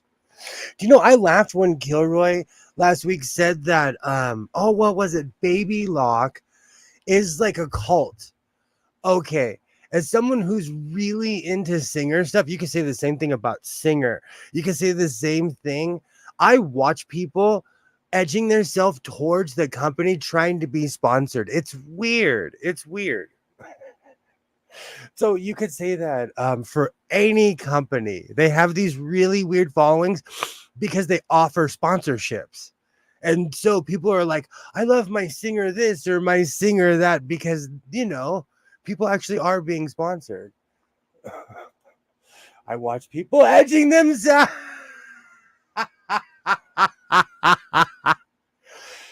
We're all edgelords in one way or the other. So I haven't decided what I'm going to make with that yet. I have not decided. I don't want to move this, Rick. How do you say that? Riccar? Come out and say it there, Sims. It's weird to me to watch people I don't know how to say this nicely. To quote my grandfather, they're literally butt snorkeling. They're kissing butt to like And trust me, just like that one guy who was sponsored by Levi, and I asked him, "How are you sponsored by Levi?" And he's like, "They came to me." So if they really want you, they're gonna come to you and say, "Hey, we want to sponsor you."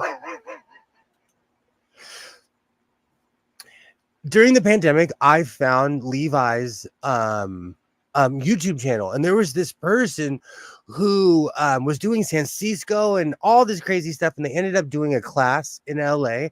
And I met this person, and I asked them, and flat out, they were approached by the company. That doesn't mean to say, if Husqvarna Viking or Singer doesn't want to sponsor me, I'm right here. Is there something that what is your price? What's your price? What would you sell out for? I listened to a lot of old-timey radio. They were geniuses about product placement. They would be talking about, "Oh, I'm going up the stairs right now, and right now on the rails is lovey-dovey sure polish and blah blah blah." And then they would just continue on their conversation, I'd pronounce it Riccar. I like that. I like that. SVP Global just got sold. That is Singer Viking Foff. Ooh, in 2022. So the new company is changing things. It's weird to see the people that are their ambassadors, as my microphone is. All right, we'll put it up here and let it sag. I will never be sponsored for anything, and I'm okay with that.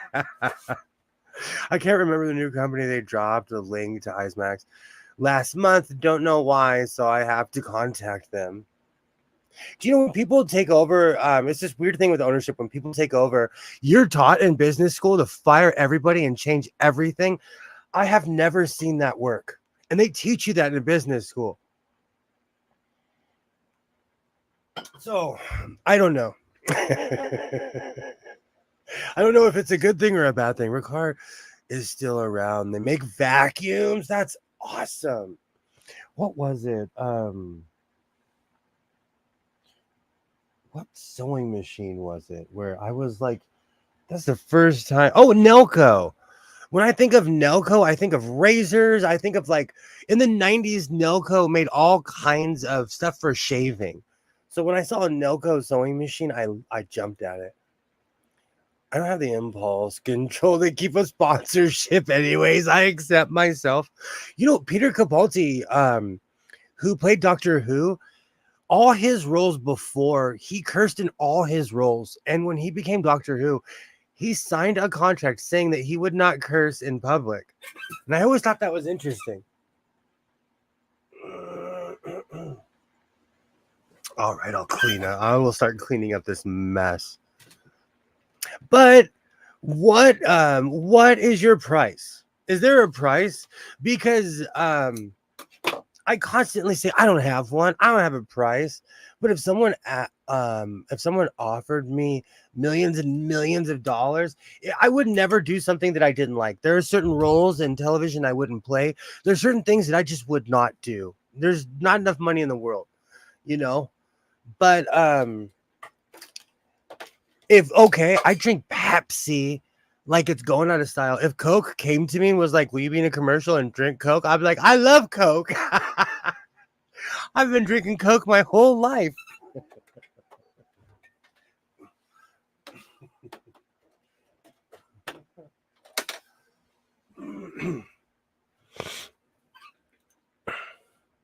Not Norco. Norco. It'll be a painkiller. Norelco. I like Norco better. Nelco. I don't need to curse to offend you. Oh, I loved all the roles that Peter Capaldi played before Doctor Who. So when they chose him, I thought that was actually really interesting. Because the person who plays Doctor Who is supposed to be semi-clean cut, at least in the UK. It's in their contract that they literally cannot curse in public and stuff. Let me grab my notes. Have a great. Did I see that? Have a great night, Mona. Thank you so much for stopping by. I'll be back at it on Monday. I have quite a few projects that I'm working on right now and quite a few things that I'm finishing. So this is going to be another productive week of sewing. And I have no excuse now because I have a ton of lining. I have everything I need. So I will try to be extremely productive this week. Thank you so much for stopping by, Mona. And I know it's over, but happy National Thrift Shop Day. I thought that was interesting that today was National Thrift Shop Day.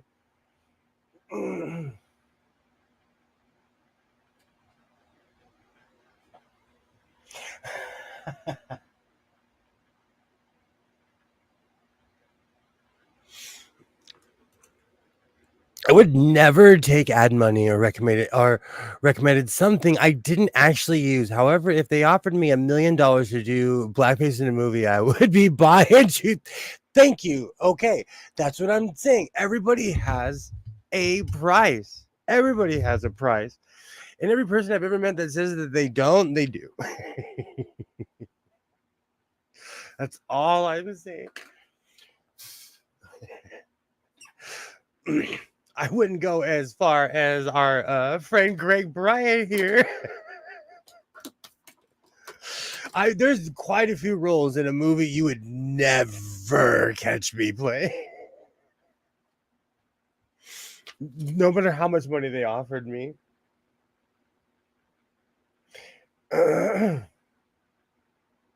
My $35 Chromebook from 6 or 7 years ago died. And I'm kind of mad about it. I can hear Twitter complain over this. I can't hear Twitter complain over the sound of money. I no longer participate in any of that because I'm not kidding you. When I took Twitter out of my life, I still have my Twitter same handle. I just don't go on it as much.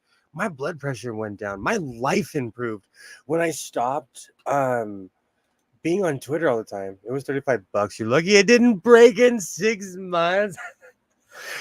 I've said this a million times.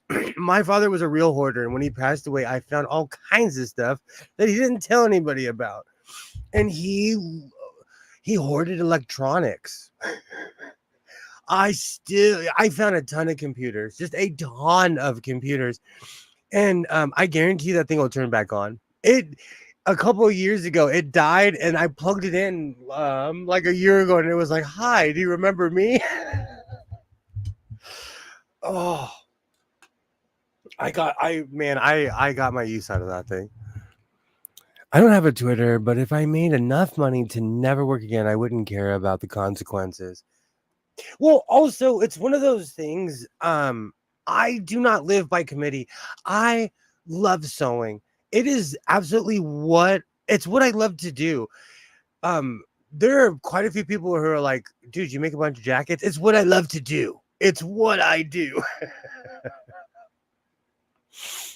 I don't think there's anything wrong with being happy, no matter how much money you have or you don't have, as long as you're happy with what you're doing. And I'm not saying that money isn't a factor. I don't want that quote. But I'm just saying, like, when you're happy, it shows because everybody else is like, why is he doing that? Oh, you're so this or you're so that, but you are being happy. And I have a saying, no matter what you do, people are going to dislike you. So you might as well be yourself.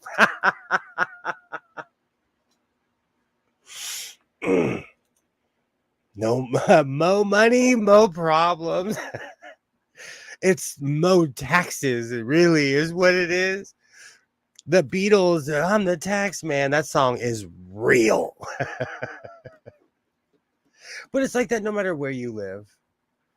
I don't care about money, but I do have to work to stay alive. Now I have staying alive stuck in my head.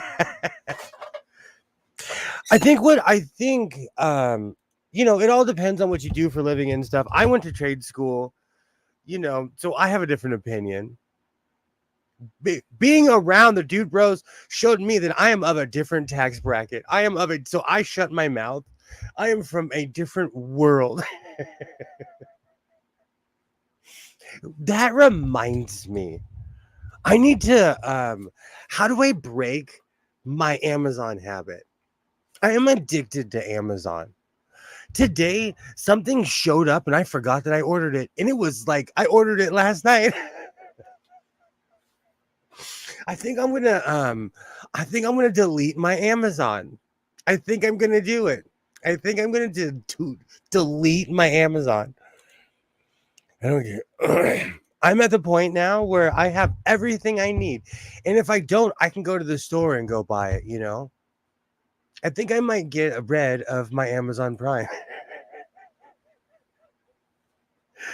I am at this really weird point in my life where I'm like, do I really need this in my life? Do I really need this in my life? I went to trade school too. I can ID a suburbanite officer worker who thinks they're tough at 100 meters. For me, it's always the person who's quoting fresh out of the book. I'm like, oh, you're new. Oh, you're new. Oh, good times. I don't know. It's one of those things. But you have to start somewhere. So I try not to judge, but the new guys do make me laugh. But I was like that too, you know, when you're all procedure when you start off. But I don't know what to do with my Amazon habit. I have now. I no longer post my vests on Twitter. I never stopped making battle vests. It's just something that I love to do, and so, excuse me. I still make the same style vest. I've branched off into a whole different style. I just really don't show it anymore because Twitter was so hate-filled and so angry, and I was just sharing my art.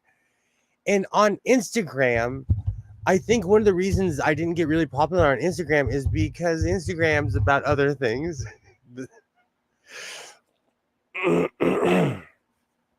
Who knows? Who knows? I'm just some guy rambling on the internet who didn't know the difference between a shawl and a scarf. And now I have this extremely long shawl. Twitter is hell in the cell. I'm going to switch my angle one more time to show off my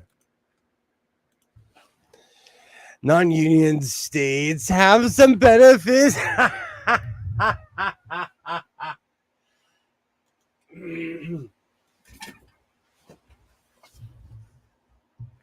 One of the reasons also is I'm not necessarily, I have opinions. I can get heated, but I'm not an angry person. I'm not one of those people who stand around in judgment. The only thing I really judge is myself. I have unreal standards for myself, but I don't push that on anybody else. Like the amount of sewing, honestly, like when I watch other people's Friday sews, they're like, oh, I made like one item. I'm like, I made 3 items and I bought a sewing machine every week. So I get it.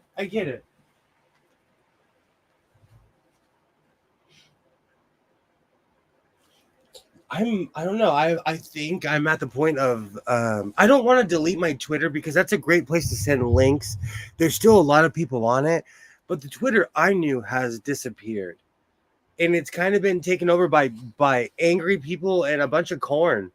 And I'm not talking about the band or walking through a field. So I'm just over it. I'm kind of over it. And I've had Twitter since like 2018, 2019. I'm this close to deleting my Twitter. I think I'm going to start doing on my, I'm going to start posting the things I make on my YouTube like I used to on Twitter. I'm going to start using my community tab like a Twitter. But instead of posting nonsense, I'm just going to post all the vests and all the things that I create.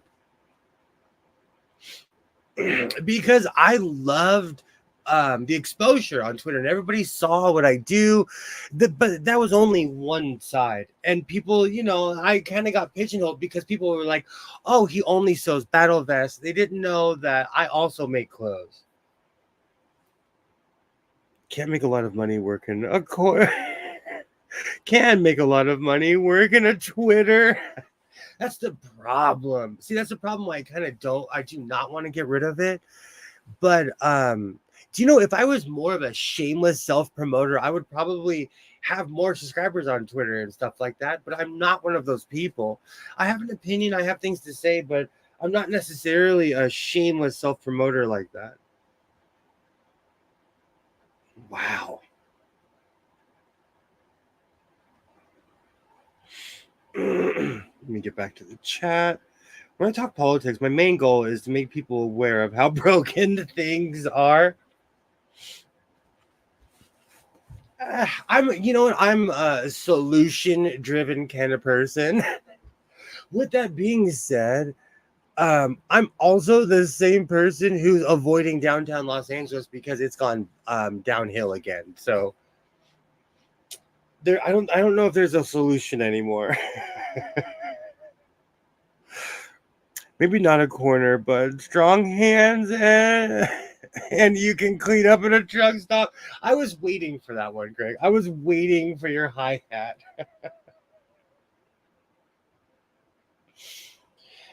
Oh man. Do you know what's so funny? After 3 days of my son being back at school, I am like dreaming of going to Vegas in a vacation. I think because I found a new playground and a new place with a ton of sewing machines. The Las Vegas area has built up so much, it's not even funny. So they have all these new shops and everything. And I think I'm already missing summer. Good luck, Craig. Most people just want to play video games and watch football, aka America's second biggest sacrament. American politics is people fighting about a leaking sink while the house is on fire.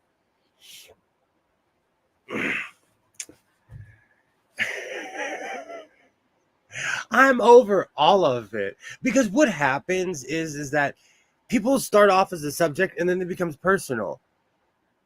I don't know what happened where we can't have civil conversations anymore, but it always becomes personal. So I'm just over it. And I end up arguing with people who are so far out of my tax bracket, they don't even understand what I'm talking about. Not everybody is broke. And I'm going to say that not everybody is on the poverty line. And it hurts people's feelings when I say that. So I'm over the whole debate me, bro thing.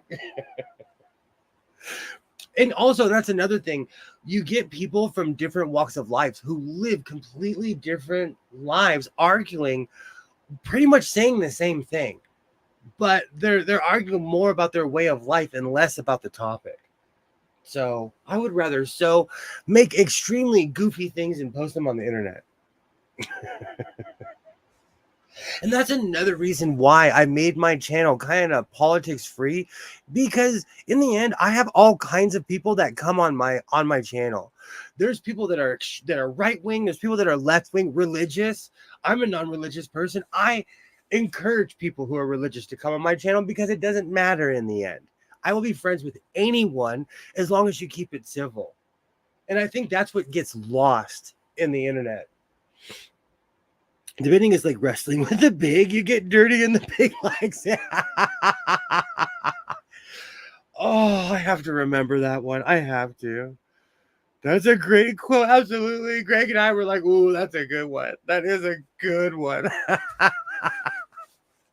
It's true, though.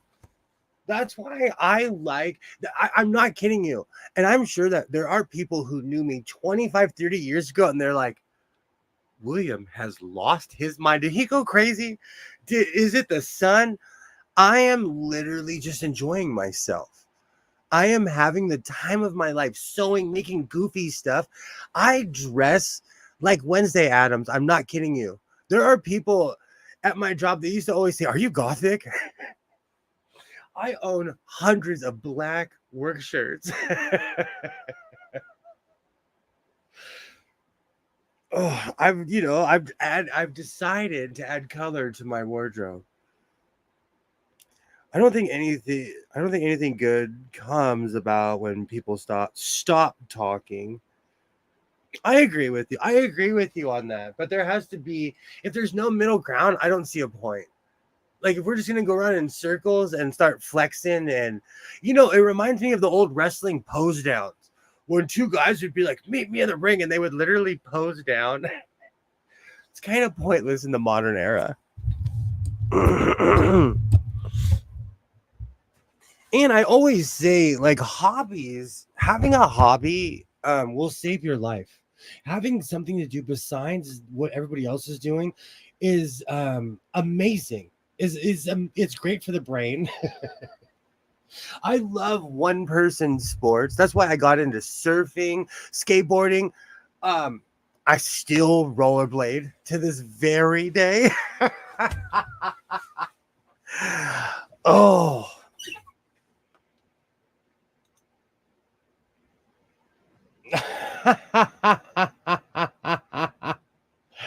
Oh, you can move a rock. Try being in a waiting room with somebody who can get off the phone. When that person stops talking, you feel the wave of calm come through the room. Absolutely. Absolutely. That's like I miss at my job. My job used to not have cell reception at all because it was out in the middle of nowhere. In the past 10 years, they've been putting cell towers through the mountains, through just the most rural places in California so those people could have internet. I get it. But now people at my job are like this now. Just walking around, walking into walls, when literally 2 years ago it was not like that at all. At all. So I'm not anti-phone, but I remember the world before it. I say a lot of fuddy-duddy things. I just remember what the world was like before we stopped paying attention to each.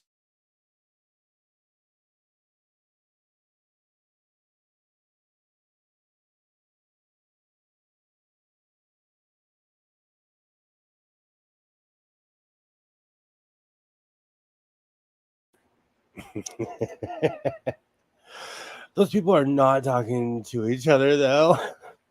And that's another thing, like where I live, people talk to each other today. Today at Joann's. And I get this a lot because people want to know, and I get it. I get it. I'm standing in line with all this fabric, and this lady's weighing out all this fabric, and this woman walks up to me and she's like, I have to know. I have to know. What are you sewing? And I told her, I was like, I told her all the project ideas I had, and she's like, wow. Wow. But what she's really saying is, I didn't know that you actually like to sew. You're serious. When I was going to trade school, one of the other students couldn't get off his phone. I don't know how I did. It for me, it's an etiquette thing. Like, especially at my job, when you can explain something to you, you have to pay attention because it's a safety issue. It's not like I'm not trying to lord over you. I'm not trying to be a tough guy. You're gonna end up like me. I am walking, talking safety meeting. And so, I'm not mean though. I don't have a no phones policy, but I work around adults. Most of the people I work around know to I don't see their cell phone at lunch. Everybody's just sitting there with their cell phone on. But let's be real. At my job, I put Mona up on the big screen. At my job, we have this giant screen in the shop, and I'm watching sewing content.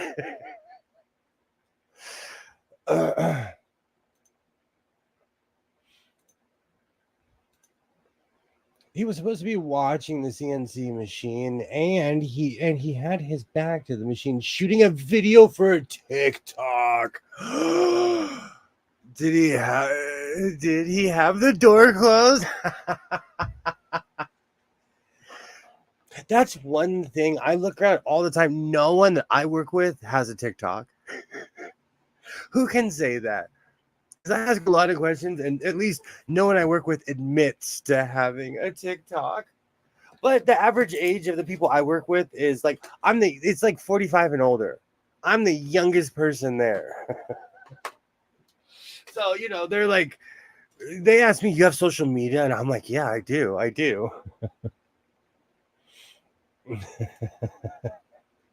Oh, that's funny. Is there a weird etiquette to this? Because I said this years ago. In downtown Los Angeles, they do not allow recording.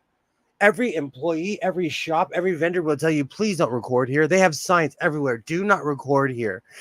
I'm not kidding you. I was bored one day and I drove down Vineland. I made a left on Hollywood Boulevard and I saw at least 20 to 30 TikTok videos being made.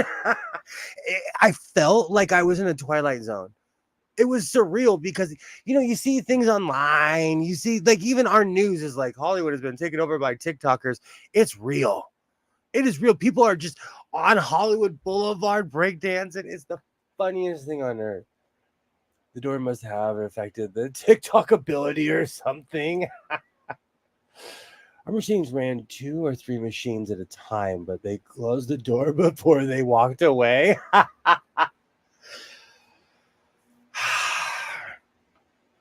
So, needless to say, no one films TikToks that much. I'm sure all the other employees do, all the people that are like in the on the houses and stuff, but like at least the people in my department, no one's really filming TikToks.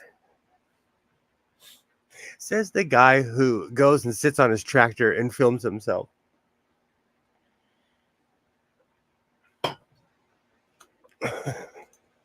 Part of the reason why he was supposed to watch the machine is to see how the damn thing works, even if the door was closed, still not accomplishing the objective. Do you know what's really funny? My son actually ran into that problem because, my son has autism and he is laser focused. He's in shop. And I told him that if he learns his P's and Q's, I will give him the truck in front of the house. And I'm serious. I'm serious. So he's like paying attention in class. And he came to me the other day and he's like, I don't know if I'm going to make it the whole year. These kids aren't taking it serious. And I told him, I was like, you know what? Just worry about you. But really what he's worried about is he going to know how to fix the truck? And I wish my dad made me get a job. I'm telling him if he can turn it over, it's his. So he's really eager to pay attention in class. I was going to say though, you misplaced the decimal or something. The machine will stop on its own, and you will be aware. You'll hear it.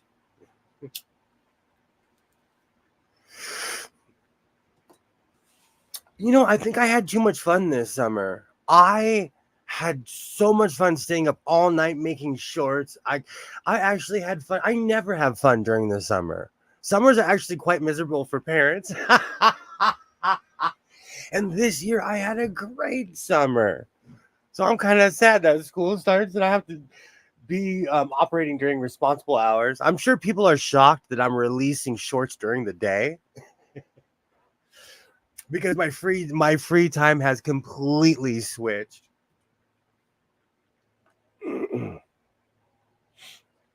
I don't know. It's one of those things. Like every year in the school year, I'm happy that it's there, but I love the summer. I absolutely love the summer. The only thing that stops crashing the CNC machine was the time a dude left the chalk key in the industrial lathe. Dude just quit and went home. Yeah, where I'm from, you would, yeah. You know what, though? A long time ago, someone that I actually really respect, I was giving him a speech about coming to work wearing came to work wearing $300 jeans. We were literally digging a pipeline. We were digging a ditch. We're self-sufficient at my job, so we do everything in-house. So if we need to repipe something, we're doing it ourselves. And I was in the truck, I was giving him a speech, and I backed into an oak tree. I'll never forget that. And the funny thing is, people that happened over 16 years ago, and people still bring it up during safety meetings. especially the second in charge, he'll always be like, and remember, always check when you're backing up. To be fair, he probably had to change his pants. Oh my gosh.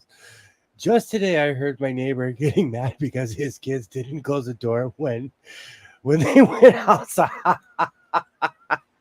He was lucky he didn't need to go to the hospital. I've seen crazy stuff. When I worked at a factory in Stockton, California, I didn't think it was possible, but I watched a young man get oven cleaner in his eyes. I'd never seen someone have to actually use all the emergency equipment that's in every shop, every factory. People are amazing, and they reinvent the wheel of how to hurt themselves. It's funny that way. Here, I mean, it was a big leg. If it hit him, a morgue would be more likely.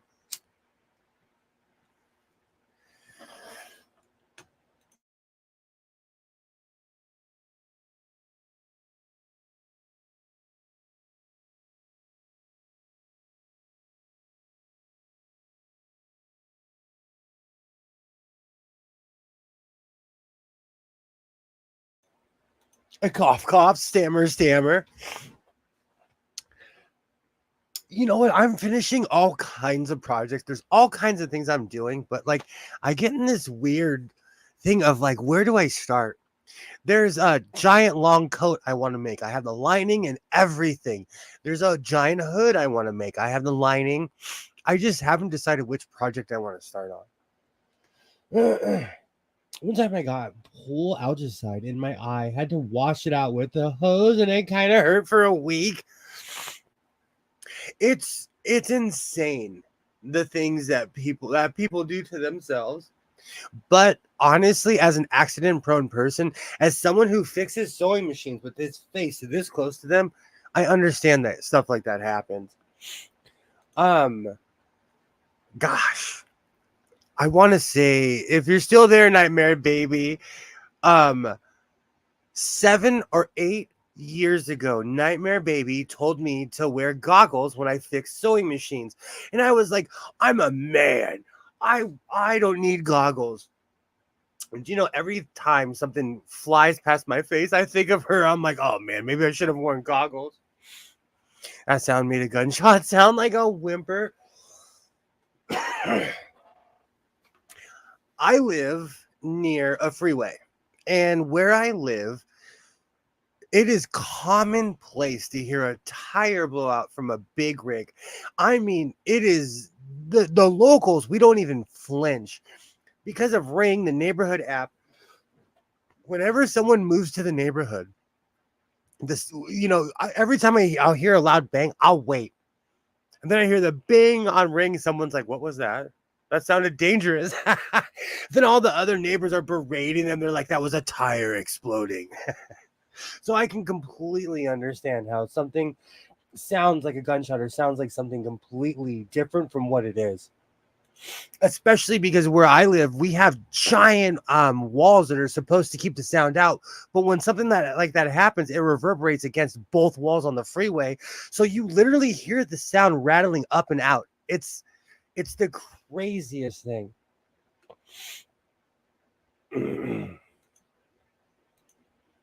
When people say I don't need Google, I'm manly. I'm manly. I agree. And just say pirates are manly. I Google everything. Well, it's different. I also have my phone tap on my desk where I can ask the A word, anything. It reminds me of the electronics factory I worked in.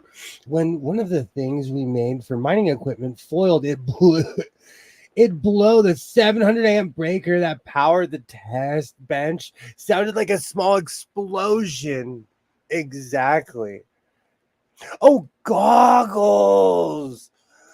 Oh, when people say I don't need goggles, I'm manly, I agree. And say pirates are manly. Oh, okay. That changes everything. I should have listened to Nightmare Baby. And if in the day that I have my Slick Rick patch, it'll be because I wasn't paying attention.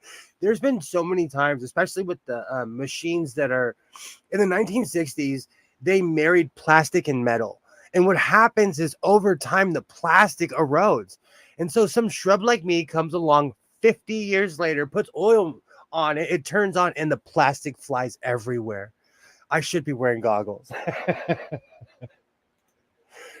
I grew up around too many guys who lost fingers and eyes not wearing PPE. That's like with this. I think I think even with like me finally getting hurt, I'm one of those people that has to learn that lesson in a very stubborn way. It's sad. But I finally got hurt enough where I had to do something about it, you know. Excuse me.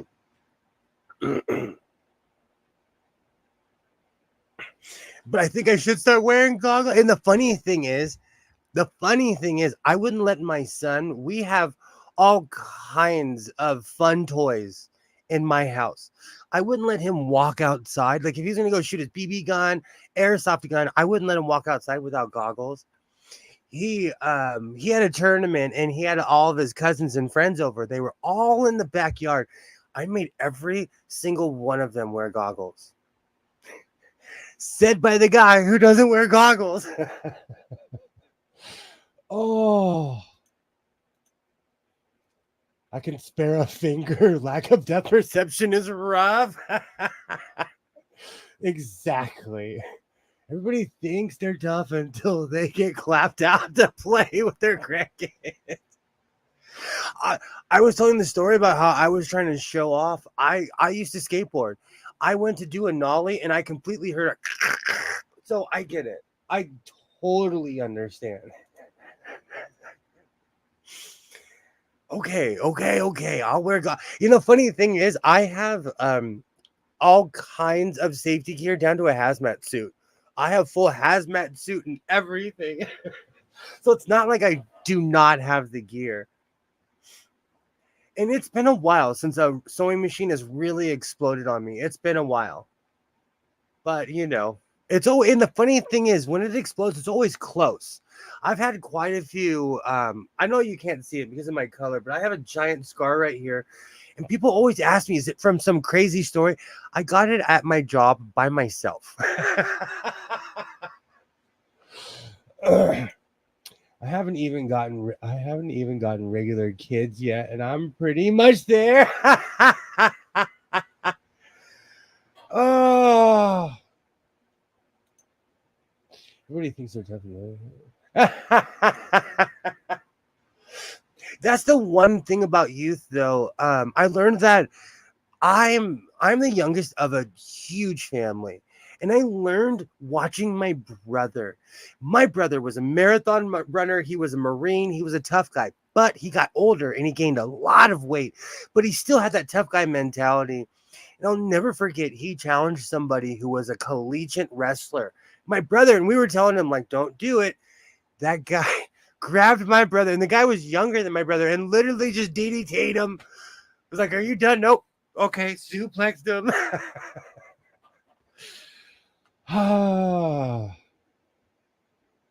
I've been there.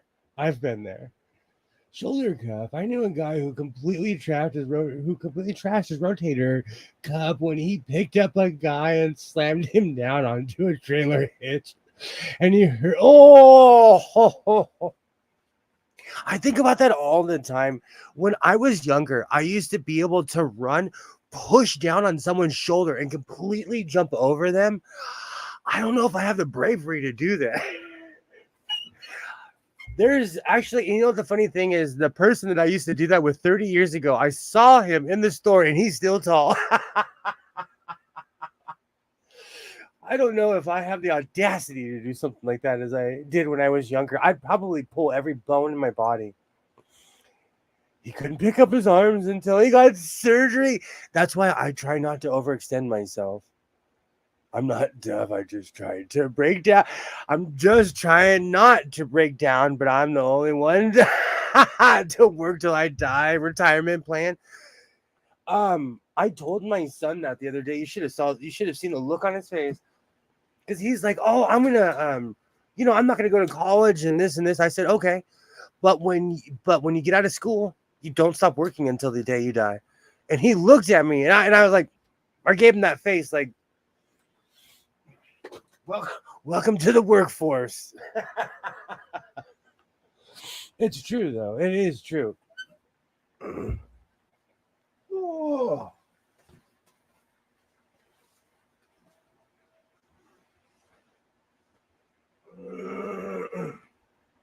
No, I gotta make a coat. I'm having hasty thoughts. I'm gonna chill out because I was gonna make something with that, but I'm gonna make a coat with that. Today's more of a chill Saturday stream. With my new schedule, I'm gonna have to get used to it. I'm not used to being a day walker.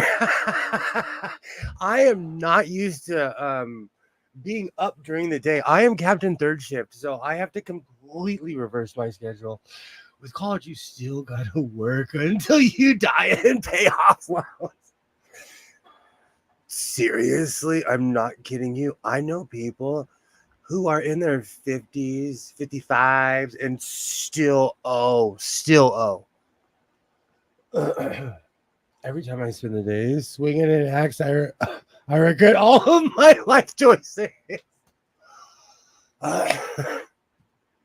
You're reminding me of something I recently said to somebody. Oh.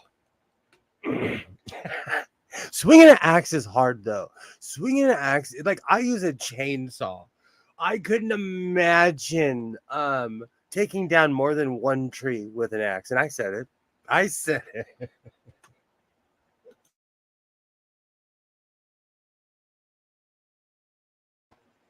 But again, I'm from the West Coast. We cut with chainsaws.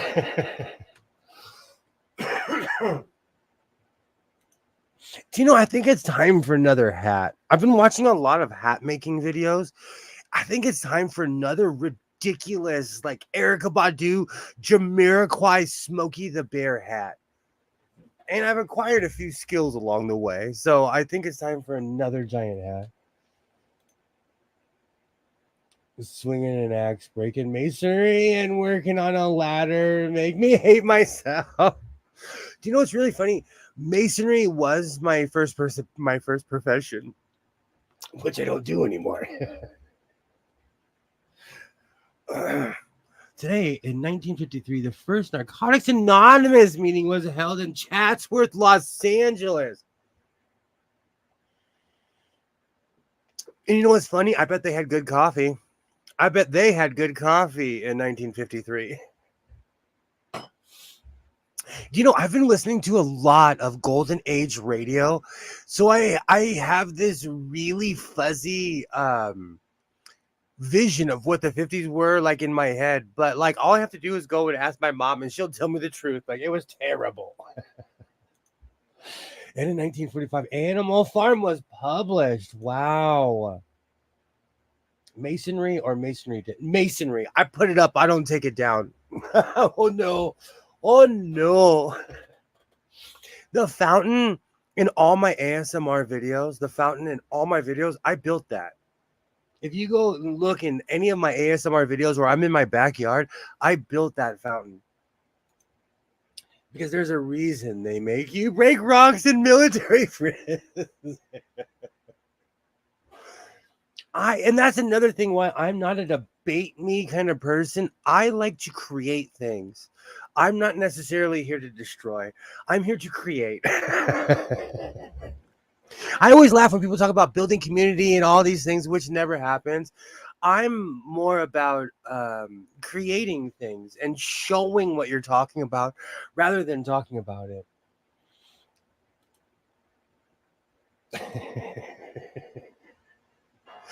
No, I'm really like in my backyard. I have built 1, 2, 3. There are 4 fountains in my backyard. More on the side yard, but masonry is something that I love to do. Oh wow, today in 1959, David Koresh was born, and in 1960, Sean Penn was born. Yeah, Sean Penn looks about right for it. You know what's so sad? I'm the guy who watches Sean Penn documentaries. I've seen all his documentaries, even the recent ones. I'm loyal to Sean Penn. After all of these years, I still watch his documentaries. Where are my notes?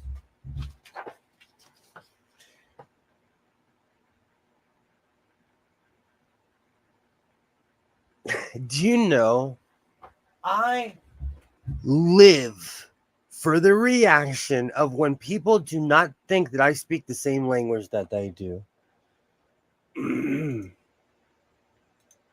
If I had to demo a 10 by 10 cistern lid and the jerk who poured it did an amazing job and made it 14 inches, that's what I'm saying.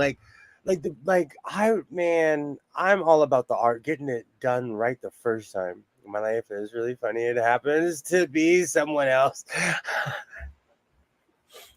I love it when people do not think I speak a different language or any language besides English. You don't speak the same language as I do. Well, where I live, people speak predominantly Spanish. I would say it's even more of a first language than English in Los Angeles County. I would challenge people on that. I can go a whole day and every single person I interact with, I could speak Spanish to them and they speak it better than I do. But I love that reaction of when some people try to haggle with me and I'll come to them in Spanish and they're like, "Oh, all right, take it for $1." Alibaba, do people think that you do not speak French or whatever language that you speak? Like, I'm a renta ethnic. People do not think that I am the race that I am, so it comes to a disadvantage a lot of the time and an advantage a lot of the time. And I speak a multilingual. And because of that, I catch people. I catch them. And the funny thing is, a lot of it isn't even trash talking. A lot of it is just like, this guy. They're just so used to people not speaking their language that they're like, oh, this guy doesn't speak Spanish. I speak Canadian. Some really do misunderstand me. Okay, but is that more of a generational thing or is that because of your dialect? Because I could have a conversation with someone who's from where I'm from, who's a different age, and I'm like, excuse me, what did you just say? Even English speakers. You could be either the guy who drops the soap or the guy that screws the guy who drops the soap. Gilroy, you're coming out with patent pending. You're a quote mine this evening. Every quote that you have put out, I'm going to put on a t-shirt. I worked with a Polish dude in Chicago who was saying some completely unhinged crap in Polish. And 20 years ago, a white girl in the apartment spoke fluent Polish. But that's what I'm saying. Like, and I've made really unexpected friends because they're like, "Oh, you're multilingual." Well, I get paid more in certain jobs because I can communicate with other people. Dialect and the way sentences are structured, absolutely. Even where I'm from, there's a certain way that people would speak that I took that dialect out of the way I talk. Because like nobody wants to hear people that talk like this at all ever. And where I'm from, everybody talks like this. And I'm not kidding you. That's not even that's my mask kind of slipping. But Valley speak is real. You call your money a toonie. That's going on you. It's nothing wrong. I'll take some toonies. Is that how you say it? If you call your money Toonie, you deserve 100% inflation, 10,000% inflation. What's wrong with Toonie? It sounds like something I'd order at a fancy restaurant. May I please have a Toonie? We didn't make friends. We got kicked out, and I don't even speak Polish. I can read books written about 1840 or before and understand better than a Wall Street Journal document from yesterday. Greg is right, eh? Do you know how much I wanted to cry when Alibaba told me that in Canada they don't call each other hoser like in the movie Strange Brew? I wanted to cry when I found out that people don't talk like Rick Moranis.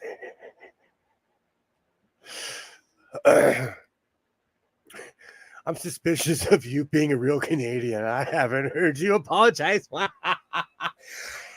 I've been from Vancouver to Saskatoon. Canadians are, in a weird way, just like us. They are just like Americans. In a weird way, they are. And I know that's Greg's head's going to explode from me saying that. But, and I talk about this all the time. This is why I'm bad at debating. If you go anywhere around the world, we are very much alike as people. We are not as original or different, like, and especially if you go somewhere out in the middle of nowhere, they're like, oh, we live like this. You can go to Italy, they probably live the same way, or you can go to Spain, they live the same way that they do, you know. You haven't just been around. There we go. I'm telling you, we are all the same. It's kind of like when I went to the South, I expected the South to be one way. Everybody eats grits, chicken, and collard greens in the South. Everybody.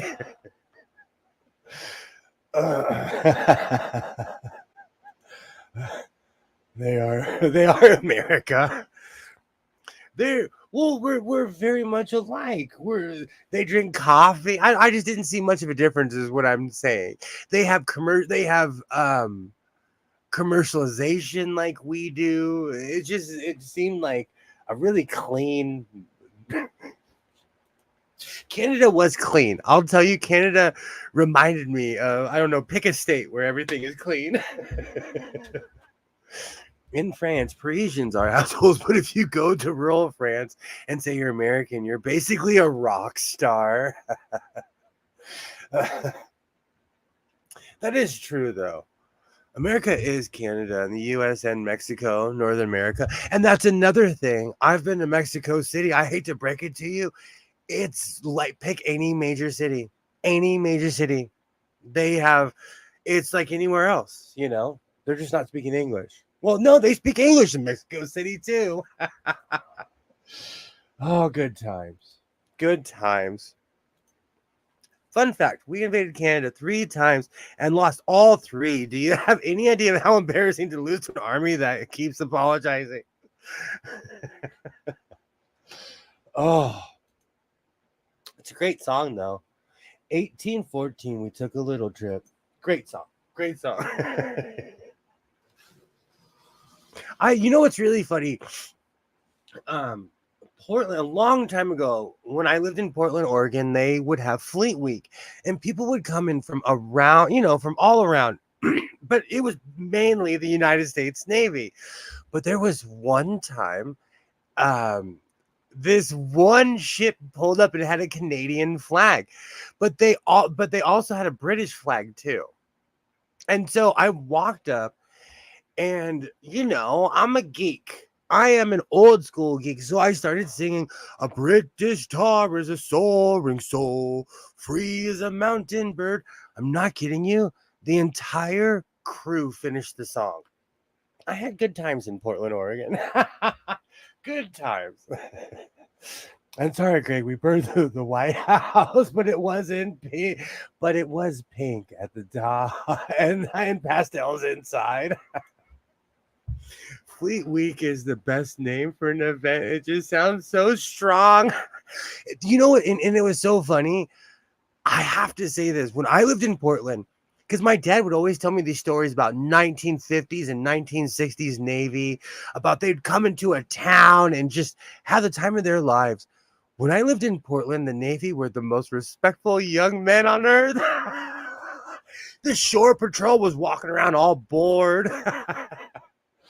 Oh, good times in Portland. But this was 20 years ago, what I'm talking about. The British Empire has invaded 175 of 193 countries. That makes up to you, and everyone speaks English. Oh, I actually, people say that that's a fact that people say all the time, actually. But during Fleet Week, they know Gilbert and Sullivan over there in Canada and the UK. Word for word, like I do. Good time. That was such a that was an amazing day. I'm telling you, they were so respectful. It was weird.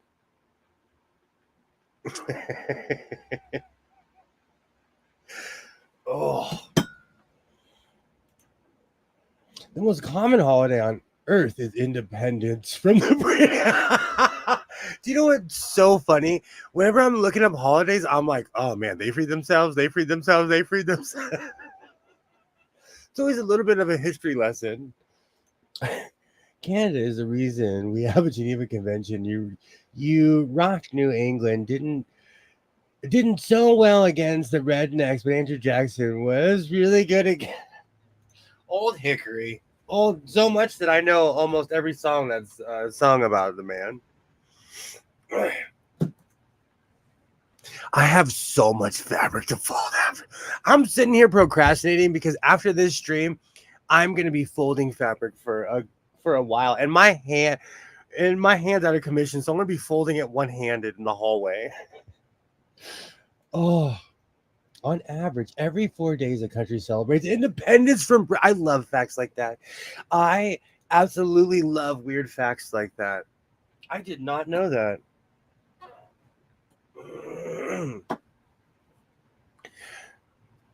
So Kilroy thinks I should go to Havasu. Where should I go for my next weekend trip? Which will probably be to that giant thrift store on the California-Nevada border. Now that I know what I'm getting myself into, that place was overwhelming when I walked in there. Now that I know what I'm getting myself into, I need a few pairs of overalls and coveralls, and they had them for a competitive price. Still cheaper than Amazon, and it's the stuff I'm actually looking for.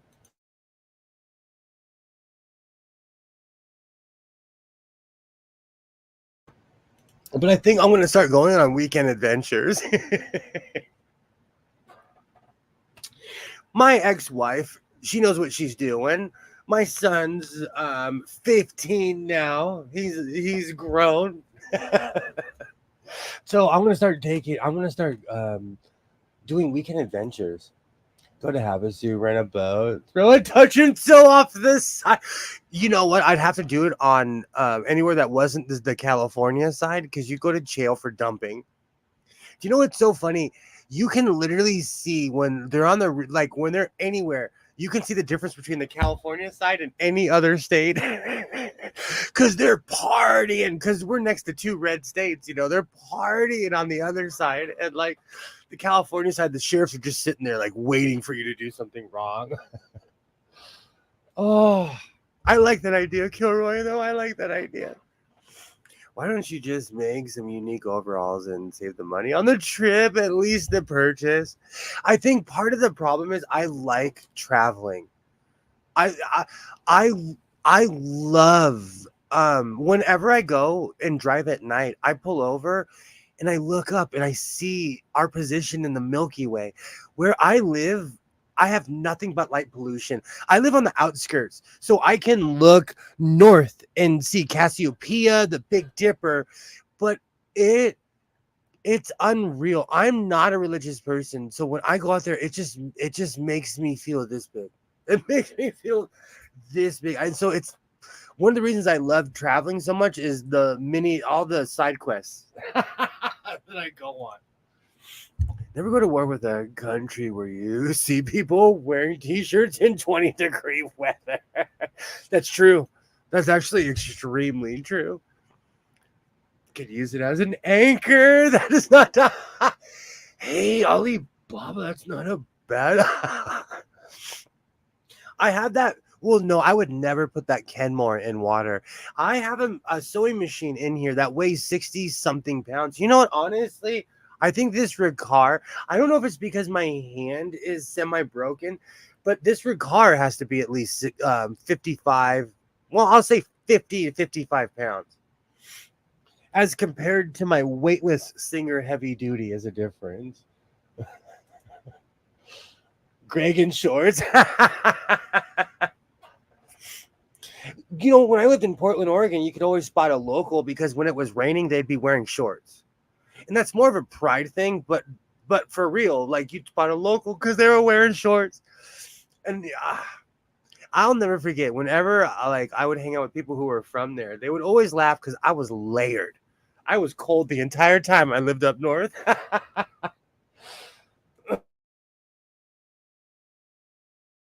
I don't think there was one time I acclimated to the weather.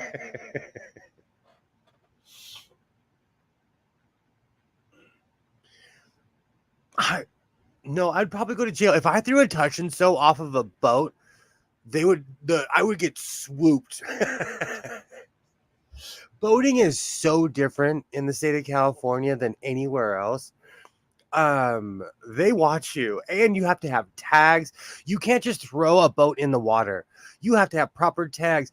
And if Southern California boats are not necessarily welcomed up north, and vice versa, because of certain spores and stuff, like they're hardcore in my state. I mean, America is famous for invading countries for oil, but we buy it from Canada. Tells you everything you need to know.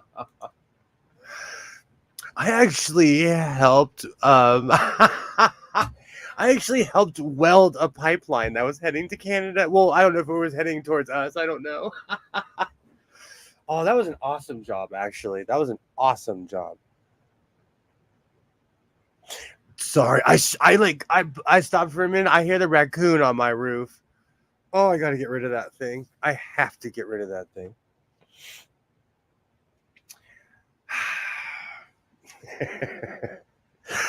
So Canada is Canada and America. Well, Canada is America. I'm telling you, Mexico City, we're all very much alike. We think we're different, but we are all very, very much alike. And that's my We Are the World moment of the evening.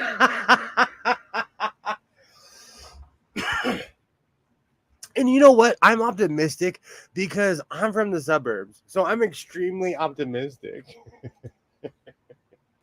Great. Now I have We Are the World stuck in my head. I'm definitely going to be bumping some Huey Lewis after this or something good. When the stream's over, I'm going to I have quite a few projects. I'm finishing a vest right now.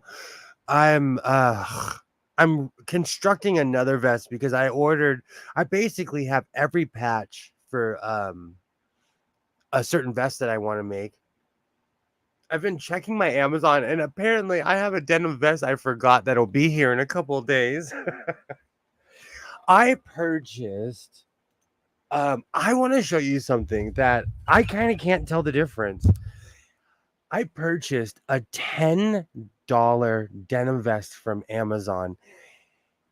And I can't tell the difference between the $10 vest and like the $30 vest, the $40 vest. There's no difference.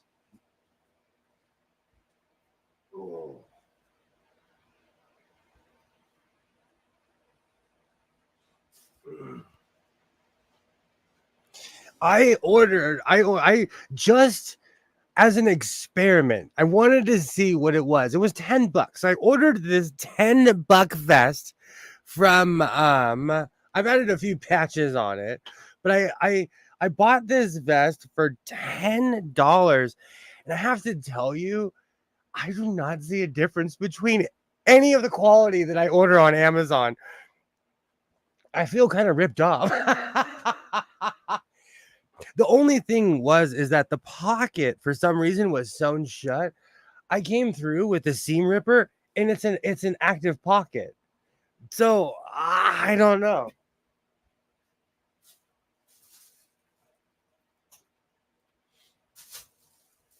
I don't know if it was an Amazon, if it was like an Amazon Prime sale or what, but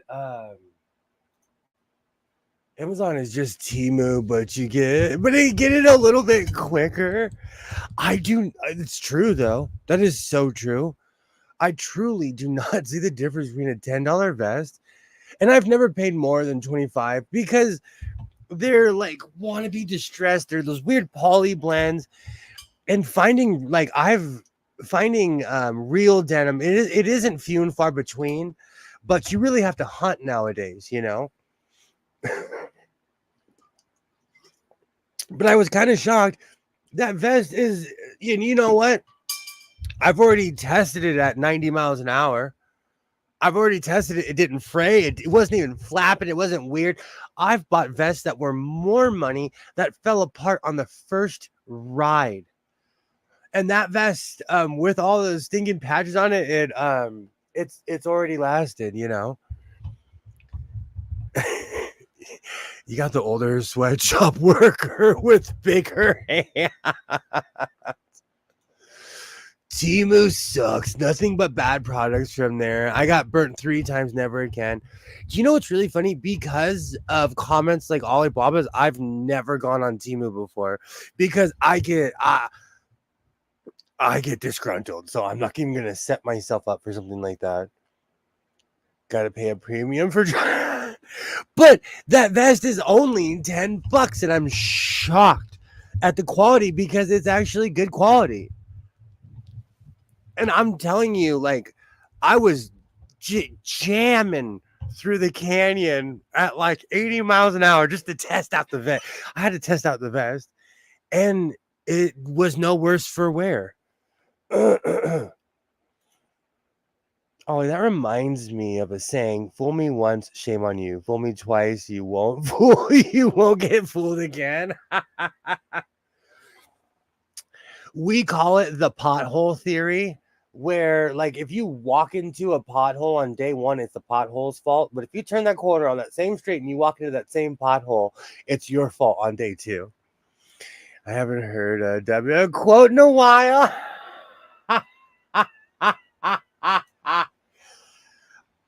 I have to cover my face when I say this, but I meant W, and he was a nice guy. And I talked about this. He drives a truck just like mine with the Secret Service behind him. But people in Texas, they still spot him. He drives like a late 80s, early 90s Ford truck. And the man literally owns General Electric. It's ironic because everybody in my generation like hated the guy, and I met him and he was the nicest human. And it was weird because he didn't seem like a rubber politician. He looked me in the eye and like, I don't know. Politicians are funny that way though. But I've met actors who are terrible people, so you never know. I'm not saying all politicians are good people at all.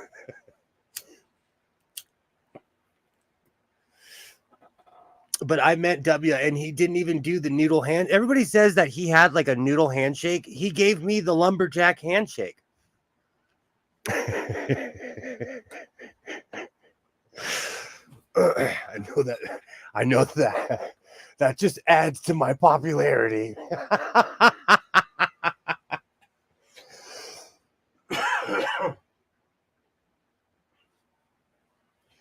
All right, we've been going for a while. I'm gonna chill for a little bit longer, but it's still early. It's 9 o'clock. It's 9:18 right now on the West Coast. I just have a ton of folding and a ton of believe it or not, I organize my fabric and I try to keep it somewhere where I can see it. And I also have a giant fabric section in my closet. And I fold it a certain way, so it's going to take me a while with one hand. So I've been sitting here having a great time. I think it is time for another vacation. I'm telling you, Alibaba had great advice. I am gonna make another pair of overalls. I've acquired way more skills. I know how to make a decent pair of pants now, so I'm all about the overalls. But like I said, I love the trip. I love being out in the middle of nowhere. I think it's just me, the music with my window rolled down in the desert air. I think a lot of it is I've been trapped in the house since 2019, since before the plague. First week of school is stressful. You should take a break. I'm gonna give it a week or two because I've basically taken a vacation every 3 weeks since I went to Vegas 3 times, and I mean I went and vacayed. I made sure I went to a pool full dad bod. I was like, oh no, I am vacationing. I went to buffets. I've gone to shows. I go thrifting everywhere I can. I make sure I do vacation stuff. I when I go to Vegas, I have this weird rule of like I do not eat things that are that I can get at my house or something that I order every day. So I wouldn't go to a Taco Bell or because there's a Taco Bell right up the street from my house. That's insane that school starts this early there. It drives me crazy. I'm telling you, back in the day, we had 3 full months. This was the month that we would like go to the Grand Canyon or something because we were driving our parents crazy. But that's back in the day when people would get in the car and drive around America. Here, it's basically Labor Day to Memorial Day, maybe a week after Memorial Day, but that's just killing time. The actual school stuff is done for the year. That's what I'm saying. They've incorporated what's called furlough days, where basically every Wednesday is a half day at all schools. And really what it is they don't want to pay the teachers. Do you know, I have major complaints about the teachers and the way the school system is, but they're not paying them. I wouldn't go either if you didn't pay me. They're legitimately not paying them. So, you know, there's the pendulum. So here in California we have massive furlough days where perfect example, I drop my son off for a certain amount of time at this school. On Wednesdays I drop him off, I go home. I literally, like, last Wednesday I loaded laundry. I turned around and picked him up because it was a half day. And when I'm in a mood, I look at him and I'm like, "Why are you going to school today?" As the responsible one. It's great. We have crazy stuff here. I've had a lot of conversations with teachers. I blame the administrators and politicians. The teachers want to do a good job, but the folks above them won't let them. I agree. That's why I don't trash teachers at all in any way, shape, or form. It's a two-way street. That's why I like half homeschool my kid because the system is such a failure. It's sad. Do you know I received a college education by the time I was in 10th grade because I grew up in a certain school system that just doesn't happen anymore. It's sad. I had teachers that were ex-professors that were lawyers, and this was in high school. They taught me how to play the violin. They taught me how to play. I know how to play the guitar because of the school system I went to. It's weird to me that they don't teach kids how to play instruments. Still to this day, I can pick up a violin and play a few songs. because they taught me. But we really don't dedicate ourselves like we used to, is what I'm trying to say. So we have a million furlough days here in California, and the kids love it because they get a ton of time off. But the parents are like, can we just go back to long summers? I go to school board meetings, I go to city hall. It's a point of contention, but after a while they just stop listening to the parents and they do what they want. So Cheers.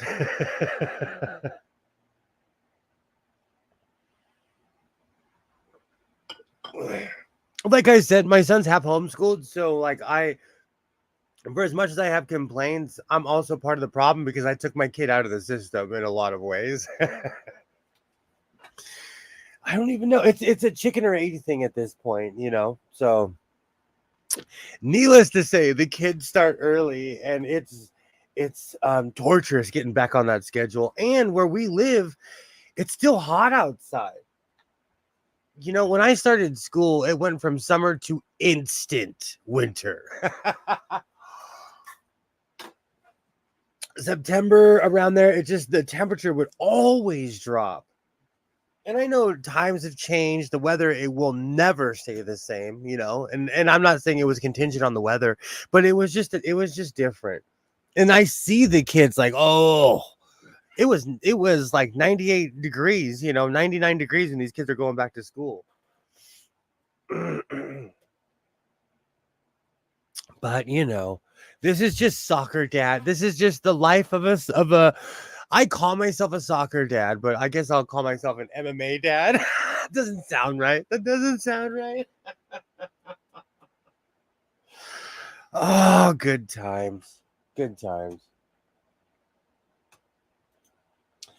Well, we've gone 3 hours of just pure waffling. So we're gonna my next Saturday stream, I'm gonna call it live from the Waffle House.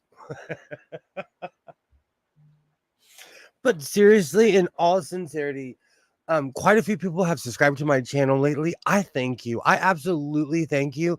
I'm just some shrub on the internet who likes to sew and talk about every intricacy of my own life. So I thank you.